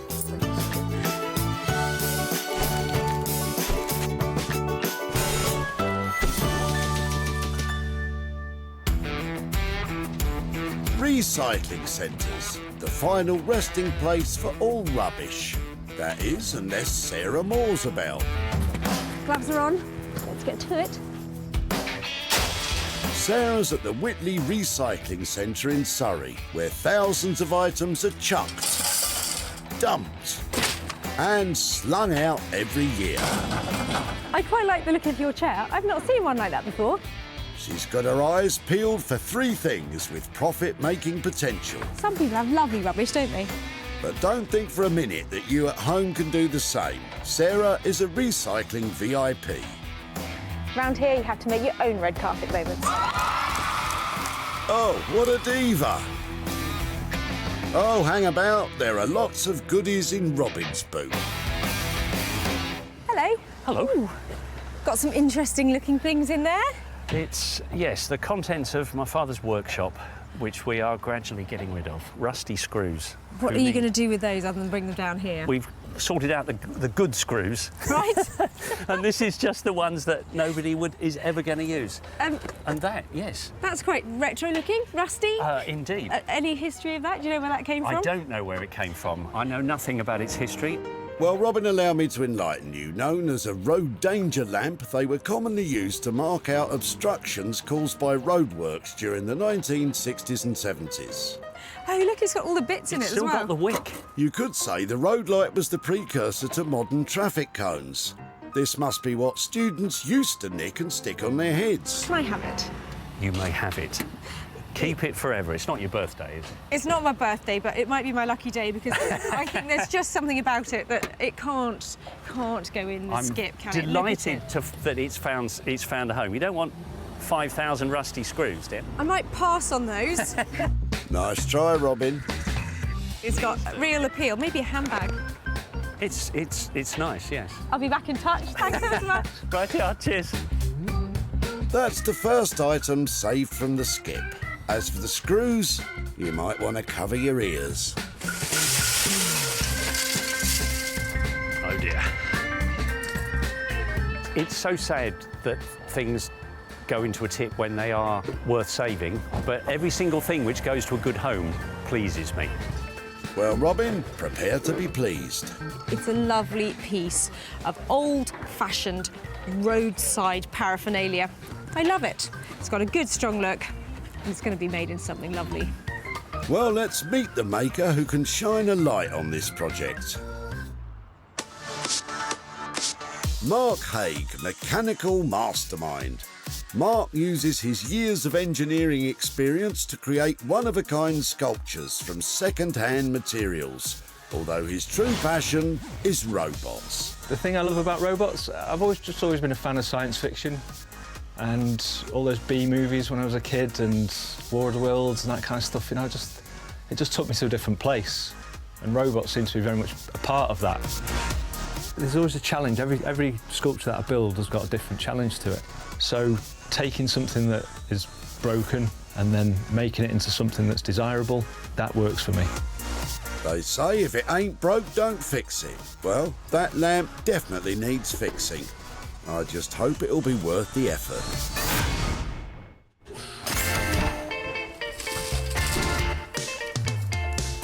That's one item set aside, ready to be renovated. Sarah's back on the hunt for the remaining two. Rubbish, rubbish or rubbish? And all this rummaging has made me hungry. Is it almost time to stop for lunch? So what's on the menu today then? Large prawns, hog roast, river beef? Definitely not. It's reusing, recycling and rescuing that rubbish. I hope that still comes with a pud. Well, no time for that now. Sheila looks like she's got something that Sarah can sink her teeth into. Hello, are you waiting for a hand with your sofas? Yes, we're just wanted to know where to put it. Well, they would, I think, go into landfill, but I think they look immaculate. How long have you had them? They're not mine, they're my mother's. OK. My mother's just died. Oh, I'm sorry to hear that. Don't worry. Gosh, didn't she keep her sofas in such beautiful condition? Do you know when she would have bought it? Looking at it, I would think about 70s. 70s. Yeah, I think it's got that vibe. My children were going to find somebody to have them, but they said they didn't think they'd like the colour.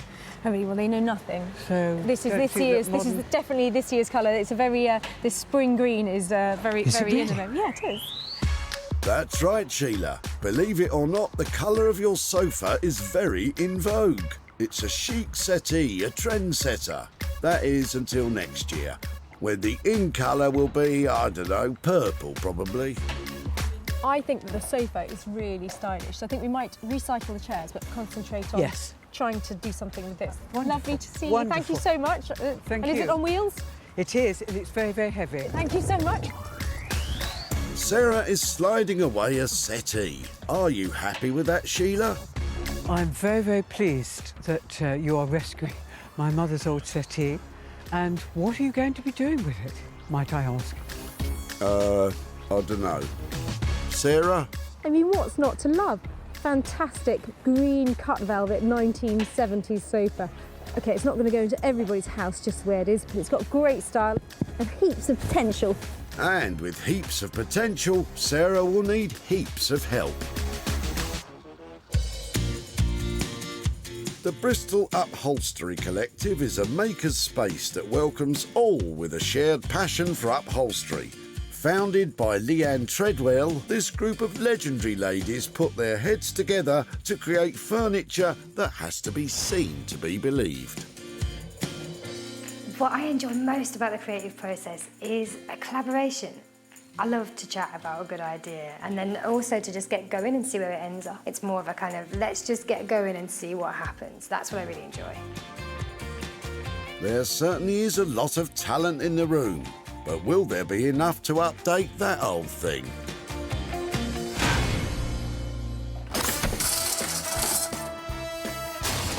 That's 2 items down. Whatever Sarah picks up next will be hers to work on herself. Right, anything exciting? What about Gordon there? Huh? Gordon the gopher. Gordon? That's Basil Brush. Yeah, that's what I meant. Couldn't you still use him as a puppet? Nowhere to put your hand. Ah, boom boom. Perhaps you'll have better luck with what Pam and Les are pulling out the back of their car. Hi there. Hello. I'm loving the look of your rubbish. What are you up to? We're just having a turnout. Right. Well, we've emptied the loft. Loads of stuff? Yeah, loads of stuff. Now, I'm looking for stuff, probably old stuff, actually, that I can recycle. Yeah. What's in these cases? What might I like? That's blankets, all old blankets. Oh, definitely have a look at that. That would be great. How long have you had this lot? About 10 years, I suppose, really, yeah. All those there. Now, they're not 10 years old, are they? No, they're more than 10 years, Yeah. oh, yes. Where do you think they came from? Oh, they came from Leslie's home, from his father. Probably bought in about, I should think, when they got married in 1947, I think they bought those. These lovely grey ones particularly are just what I'm looking for. I've got a project in mind that I'd like to have a go at them. So, can I take them away? Yes, of course, yeah. Yeah, that'd be lovely. Thank you so much. No problem at all. Bye-bye. Sarah's got herself a bundle of blankets. But what does Pam think she'll do with them? Covers or cushions, perhaps, even, or something like that with some decoration on them. I just don't know. Well, these might not be everybody's cup of tea, but they are definitely mine. They've got pre-war written all over them. They're stunning, 100% wool, so these are a really good find. But whatever happens, they're not going to end up as blankets. And with that, Sarah's day at the dump is done. Mark will dust off the rusty road lamp. Leanne and the gang will give the 70s settee an update, and Sarah will aim to get a cosy return from the blankets. Well, that's it. The recycling centre may be closed, but I am definitely open for business. Those things are going to be amazing.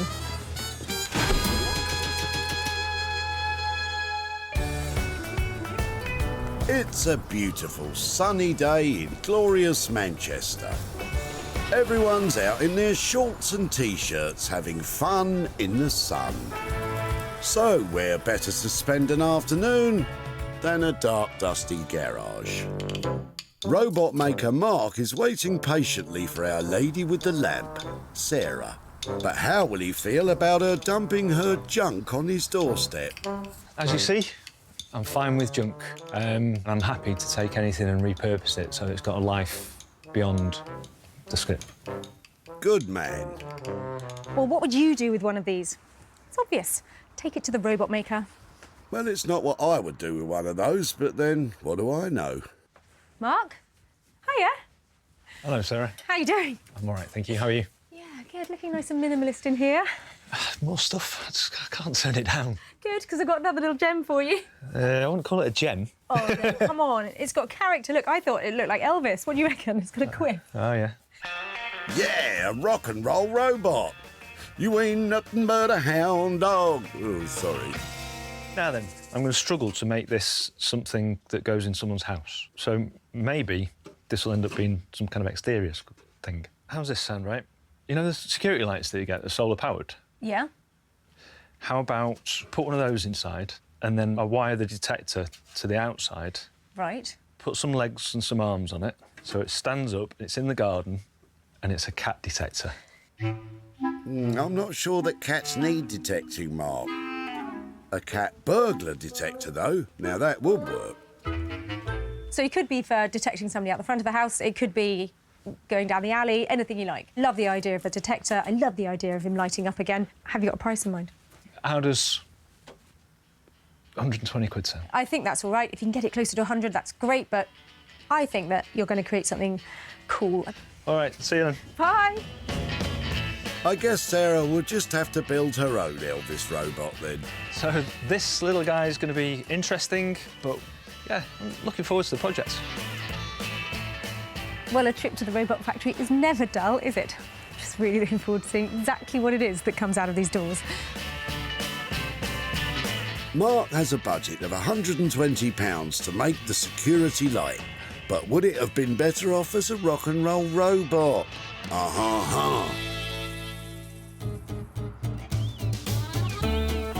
From Manchester to Bristol, birthplace of the infamous pirate Blackbeard. Isn't that interesting? Sarah has sailed into town with the 70s settee, hoping that Leanne and the gang can give it back its sparkle. I want Sarah to bring me something full of potential, and I don't know, it's something that we can really play about with. We'll see. I'm really excited about this because I think my sofa game is strong here because it's got so much going for it. I just hope Leanne can see its potential. It's good and heavy, which always means it's nice and well made. What do you think? I think it's beautiful. It's got such good features to make the most of. I've never seen this curved sort of 70s style before. It's gorgeous. So there's loads of 1970s stuff going on, heaps of colours like oyster and mink and mushroom that are out there. I have noticed that for selling things, though, it's got to be really individual. I would love to bring in an artist to collaborate with this one. Have you got any examples? Yeah. Go on then, show me what we've got. So we've got some things here. There's some really great colours in there. Those are ferocious, Isn't aren't it? they? Whoa, that is bright. Although it does take me back to the 70s. I think I had a shirt that looked like that. I wonder what happened to it. And in terms of refurbishing this, because it's in great nick, presumably you're covering it rather than reupholstering. It's just a recover. I think it all seems very much in good nick. It's just getting the fabric on there and looking gorgeous. It sounds amazing. Can you give me a ballpark figure that you're aiming at for it? So I think we're aiming for about £750. It's just stripping it all back and pulling it all back on beautifully again. Sounds fantastic. I know. I'm really excited. Not as excited as I am. I mean, look at that. I know, it's gorgeous, isn't it? I love working with it. Really cool. Can you take that on then? Sure. Good luck with it. Tell me when it's done. I'll be down here as soon as I can. See you soon. It's goodbye to the stylish sofa and hey man to a psychedelic settee. I just love using lots of colours and working them all together, and this is just such a great opportunity to do that. Well, you couldn't ask for a better reaction than that, could you? I thought it was 70s. Leanne's going psychedelic. I am so excited. I'm a little bit scared. With a hefty £750 budget, Leanne will have to watch how she uses that fabric. Oh, it's maybe a little bit dizzy. I'm going for a lie down.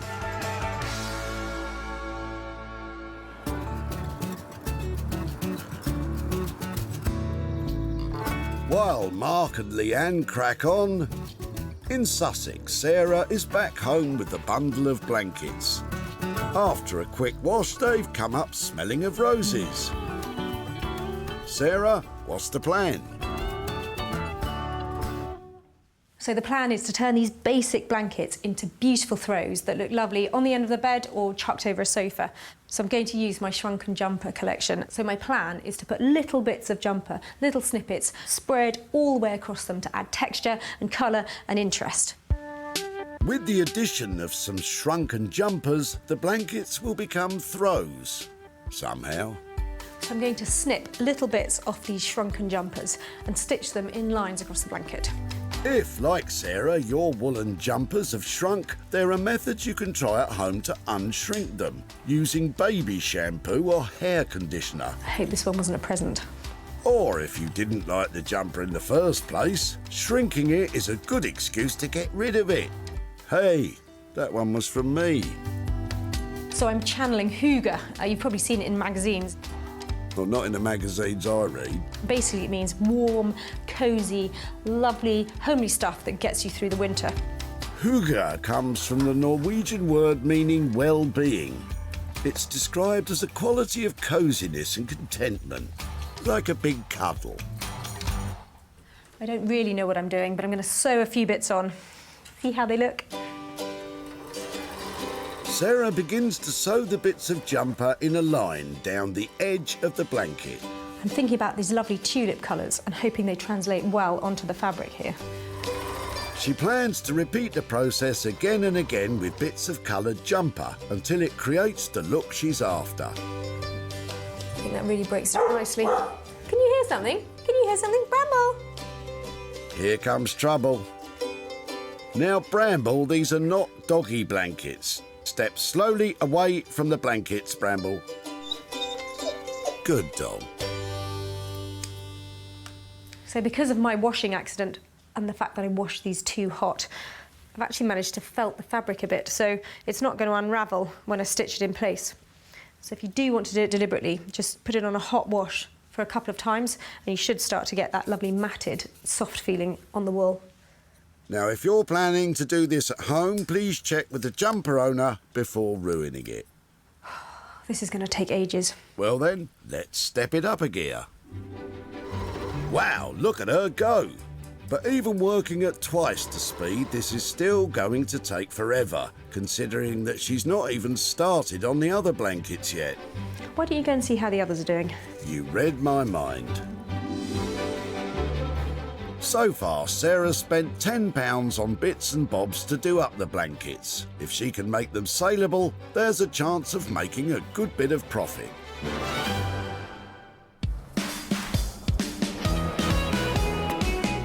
Back in Manchester, robo-guru Mark is ready to spruce up the rusty road lamp into a functional garden security light. Although if the idea is to frighten folk away, he should just leave it the way it is. What is that? Ugh! So I guess the idea is that I'm going to use this as the body of the robots that I'm going to build. There'll be some sort of motion detection system on it. I think I'll start to build it before I clean it. Ooh, are you sure about that? To begin, Mark searches through his mountain of odds and sods to find the right bits and bobs to make into a robot. So I need some feet with a decent spread on them, because this thing's going to end up quite tall and quite heavy. And then some kind of tubing to form the legs. He's going to end up a bit of a bandy-legged robot, but I am Mancunian, so we're all bandy-legged up here. Mark, that is an unfair representation of the good people of Manchester. Sort of, all right, mate, you know what I mean? You know what I mean, mate? That's bang on. Next, Mark drills holes in the lamp for the legs to fit through. What I'm going to use is one of my favourite building materials, which is threaded steel bar. Normally used to suspend ceilings, but it's a really good building material for this kind of thing.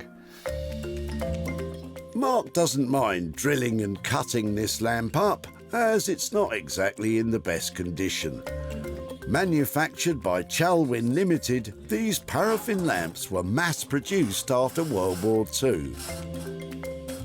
Essentially, that's forming the skeleton.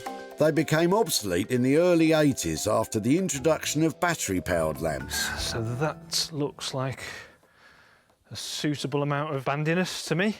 And the next thing is to start putting the tubes on there to form the legs. Mark measures out the tubing he's picked for the legs. Then it's out with the angle grinder to cut them to size. Mark is basing the design of his robot on old sci-fi B-movies from the 50s. So robots tend to have slightly thinner thighs than they do calves. Old B-movies often had them looking that way. B-movie robots were often depicted as terrifying mechanical monsters sent from far-off planets to destroy the Earth.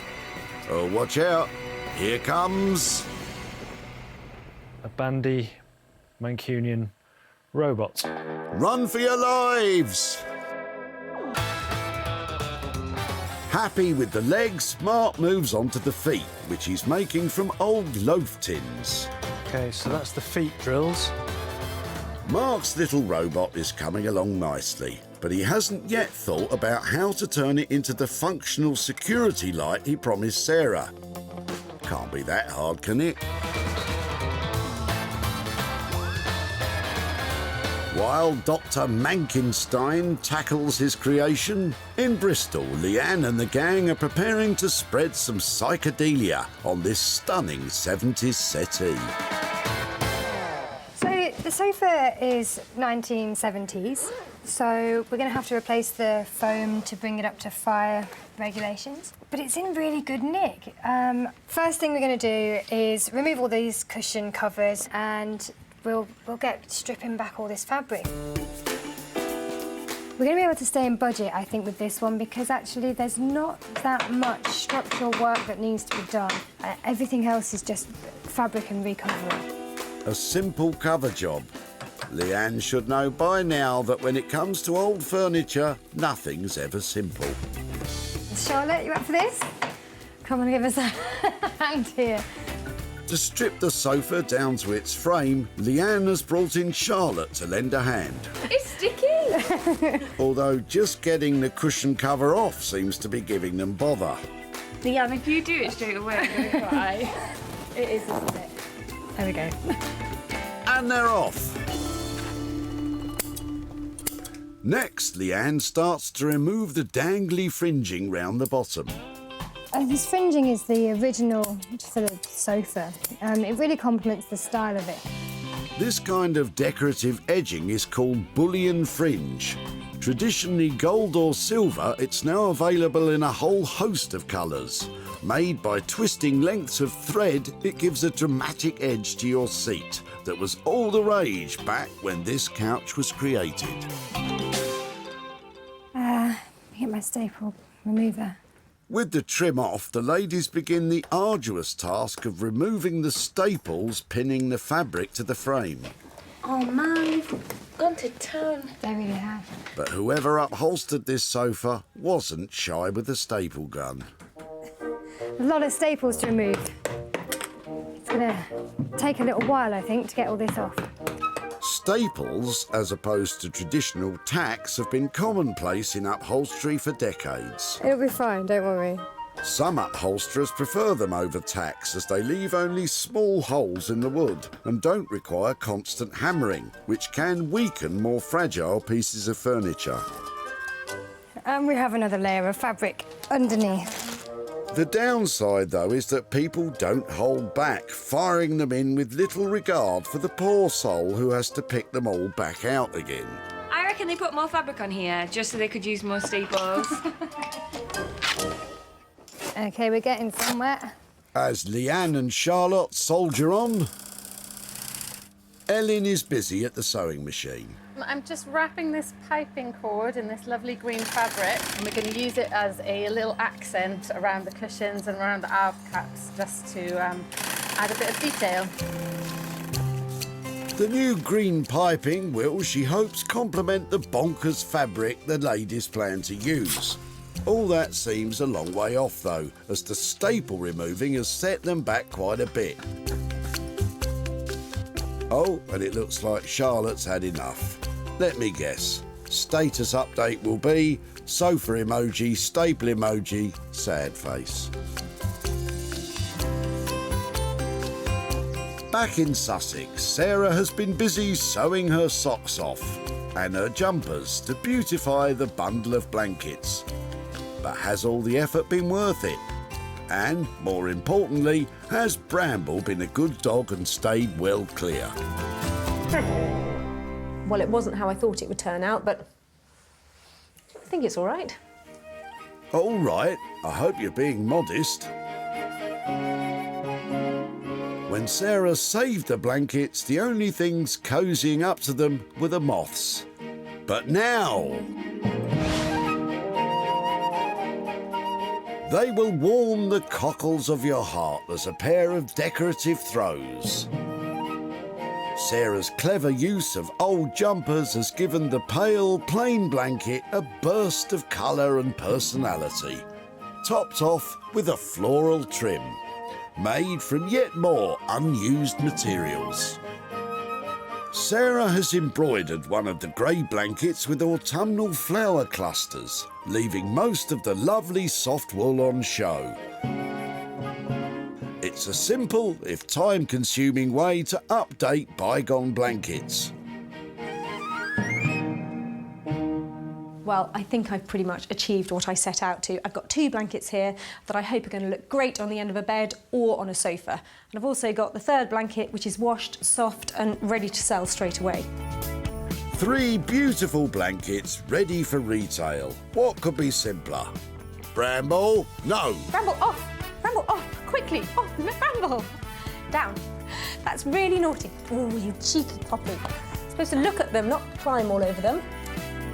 Bramble, those blankets had better be OK or you are in big trouble. I don't think that's affected their value. Just as well. Oh, how could I stay mad at that face?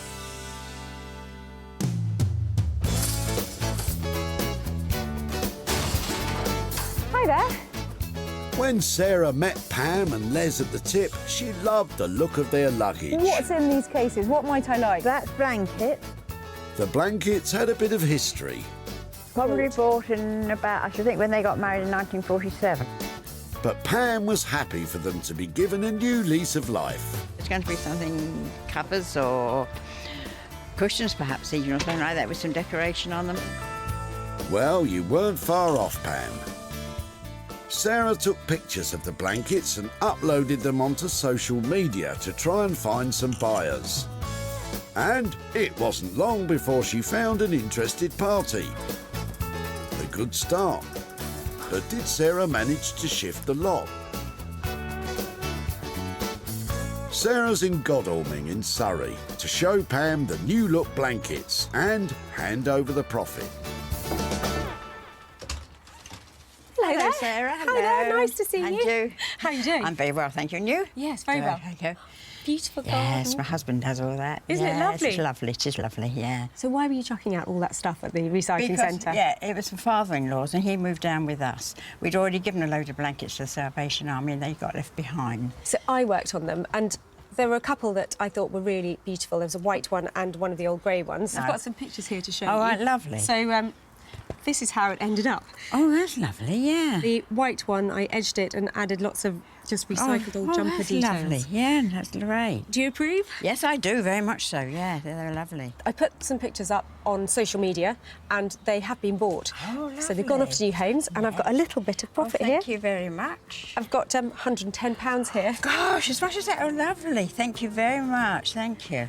Is that a bit of a surprise? It is, absolutely. I didn't expect this at all. Oh, no, that's lovely. Any idea what you might do with £110? Well, probably what we're going to do is buy something in memory of the in-laws, sort of something, probably a rose or be something anyway to say, well, that was theirs, rather than ours. Is that all right? Yeah. Oh, that's fantastic. That's just the perfect ending for me. So lovely to catch up. Yeah, Thank you ever so much. Thank you so much as well. Thank you. Sarah spent £10 on her project. The embellished blanket sold for a total of £120, meaning Pam has £110, which he'll use to buy something in honour of her in-laws. Lovely.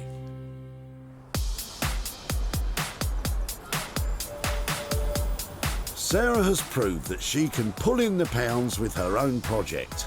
She's back in Manchester to find out if her road lamp security robot can be just as profitable. Mark's giving his rusty friend a once-over, but has he managed to make it light up once more?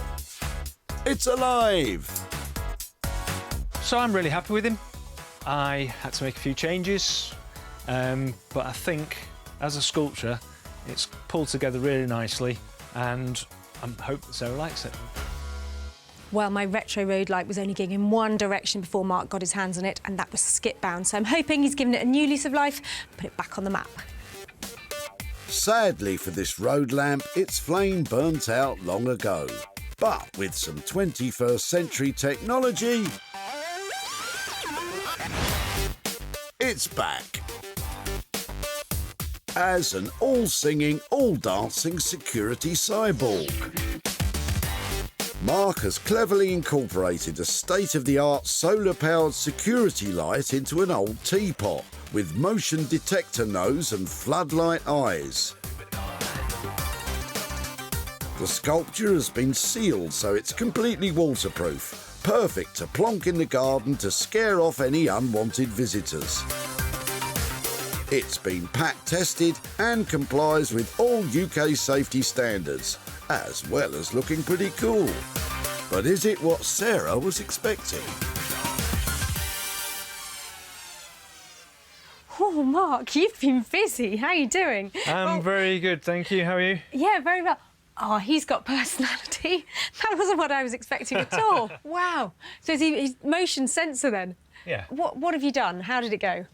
When we originally discussed, this was going to be the sort of the head and the body Yeah. of the robot, wasn't it? Yeah. And I was at a shop and I found this sensor. Yeah. It just looked like a face to me. Yeah. So as soon as I saw it, I thought, I need to build a head. So this is a teapot, and then I sort of put a hat on him so that when the rain drops down, Yeah. it doesn't hit onto any of the electrics.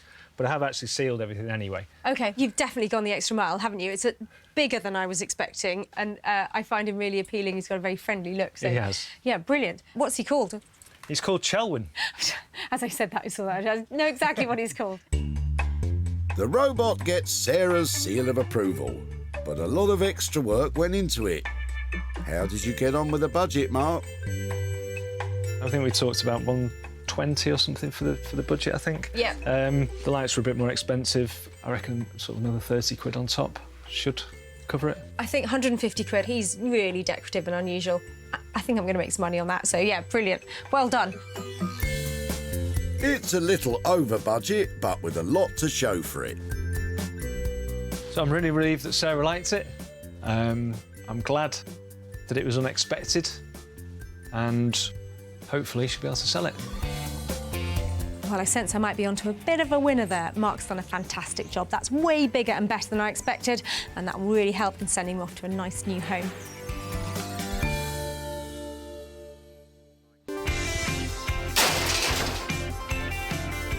Got some interesting looking things in there. When Sarah first clapped eyes on the road lamp, it was sticking out of Robin's boot. The contents of my father's workshop, which we are gradually getting rid of. It was of no interest to Robin. Do you know where that came from? I don't know where it came from. I know nothing about its history. So Sarah took it away, and that was just fine with him. Every single thing which goes to a good home pleases me. Sarah wasted no time in finding her new flashing friend a home. She sent out pictures online and waited for interest to grow. But did she find a buyer? Sarah's in Godalming in Surrey to catch up with Robin and show him what became of his road lamp. Hello. Oh, hello. How are you doing? I'm fine, thank you. Nice I'm to fine. see you. You too. I said I would come and find you again if there was something to be done with your old road light. Oh, the lamp, yes. Yes, indeed. Well, I'm really lucky because I work with some great people, and one of them is called Mark, and he's based up in Manchester. So would you like to see how it ended up? I would. Go on. You look like you've got a sense of humour. Are you ready? I'm intrigued. Meet Oh. Chelwyn. Oh, that's lovely. Chelwyn is a security light. That is extraordinary. So he's wired up to light up when he senses anybody nearby. So what do you think of that? I think that is absolutely fantastic. Yeah. Magnificent object. We shared pictures of him and he has been sold. So I've got a little bit of money here for you. I've got £50 here for your old traffic light. Well, thank you very much. Thank you. An absolute pleasure. Any idea what you might do with it? I think it'll go to the local Lions Club. My wife's done some work with the Lions, and I'm sure they will make good use of it. Well, that's fantastic. Thank you so much. It was really lovely to see you again. Cheers, then. Bye-bye. Thank you. Bye-bye. Mark's final costs came in at £150. Sarah sold the security light for an impressive £200, leaving Robin £50 to donate to a charity that helps people in his local community.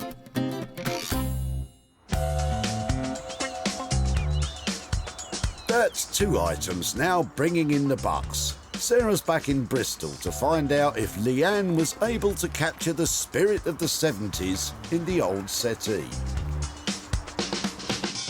Stripping that big thing was a mammoth task, and I imagine the rest of it wasn't a walk in the park either. This has been a great project. We've worked really hard on it, and it's been a bit of a labour of love. I really hope Sarah likes it. I always get really nervous if I'm picking up a sofa. They are big ticket items and they have to be perfect if they're going to sell at a profit. So I can't wait to see what the girls have done. I'm hoping for bells, whistles and frills. When the sofa was saved, everyone agreed that it was a nice colour. It just wasn't colourful enough. Groovy, baby, yeah. Leanne and the team have really outdone themselves. To complement the funky psychedelic fabric, they've thrown in an assortment of vibrant colours and textures. Luxurious short pile velvet now adorns the backrest and seat cushions, with sleek and silky lime green satin jumping out from the armrests. Every inch has been expertly upholstered, with a few extra throw cushions popped on top, adding even more to entice the eye. This isn't a sofa, it's a time machine, and the dial is set for disco. Leanne? Hey. Hello. Oh, I want to say things I'm not allowed to say. Look at that! How are you? Oh my goodness me! That's stunning, isn't it? It's literally giving me goosebumps. Can I have a look round? Yeah, sure. Oh wow! Well done. It's exceptional. Really good. Have you sat on it? No, we should give it a try. Come on. I'm going. Oh, brilliant! It's really beautiful, comfortable, and these, and the whole thing, and this velvet. Right, Sarah, I think you need to chillax. Yes, it's a lovely sofa, but you've not heard about the money yet. Did you get anywhere near the budget? Because I think you had 750 quid on this, didn't you? Yeah, it came in on budget. Result! It's really cool. I love it. Let me look round the back. Yeah, Dee. Right, Sarah, one last look and that's your lot. Oh my goodness me, I want it. Well, you can't have it. Time to say goodbye to the sofa. That went really well. It was so lovely to see Sarah's reaction. She loved it. I just really hope it sells. Well, they've absolutely nailed it, haven't they? That's got bells, whistles, frills, and I am thrilled with it. Plenty of potential profit in it too. That's a cracker.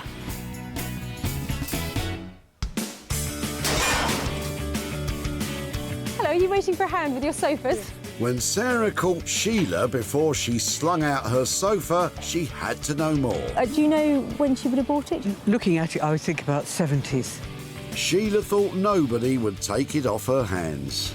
My children were going to find somebody to have them, but they said they didn't think they'd like the colour. Sarah was on hand to wheel it away, leaving Sheila wondering. What are you going to be doing with it, might I ask?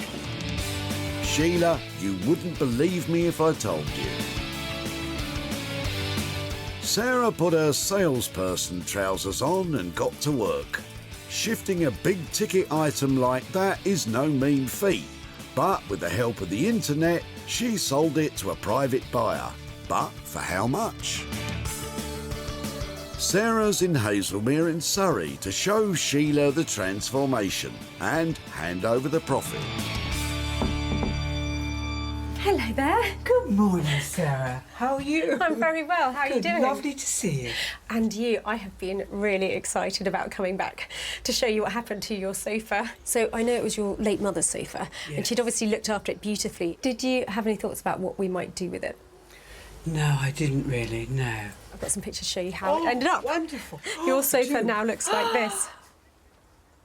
That's amazing. The girls chose a beautiful fabric by a designer That's who... amazing. Do you like it? You'd never recognise it, would you? My mother, bless her, I'm sure she's looking down from heaven, and she would absolutely have adored it.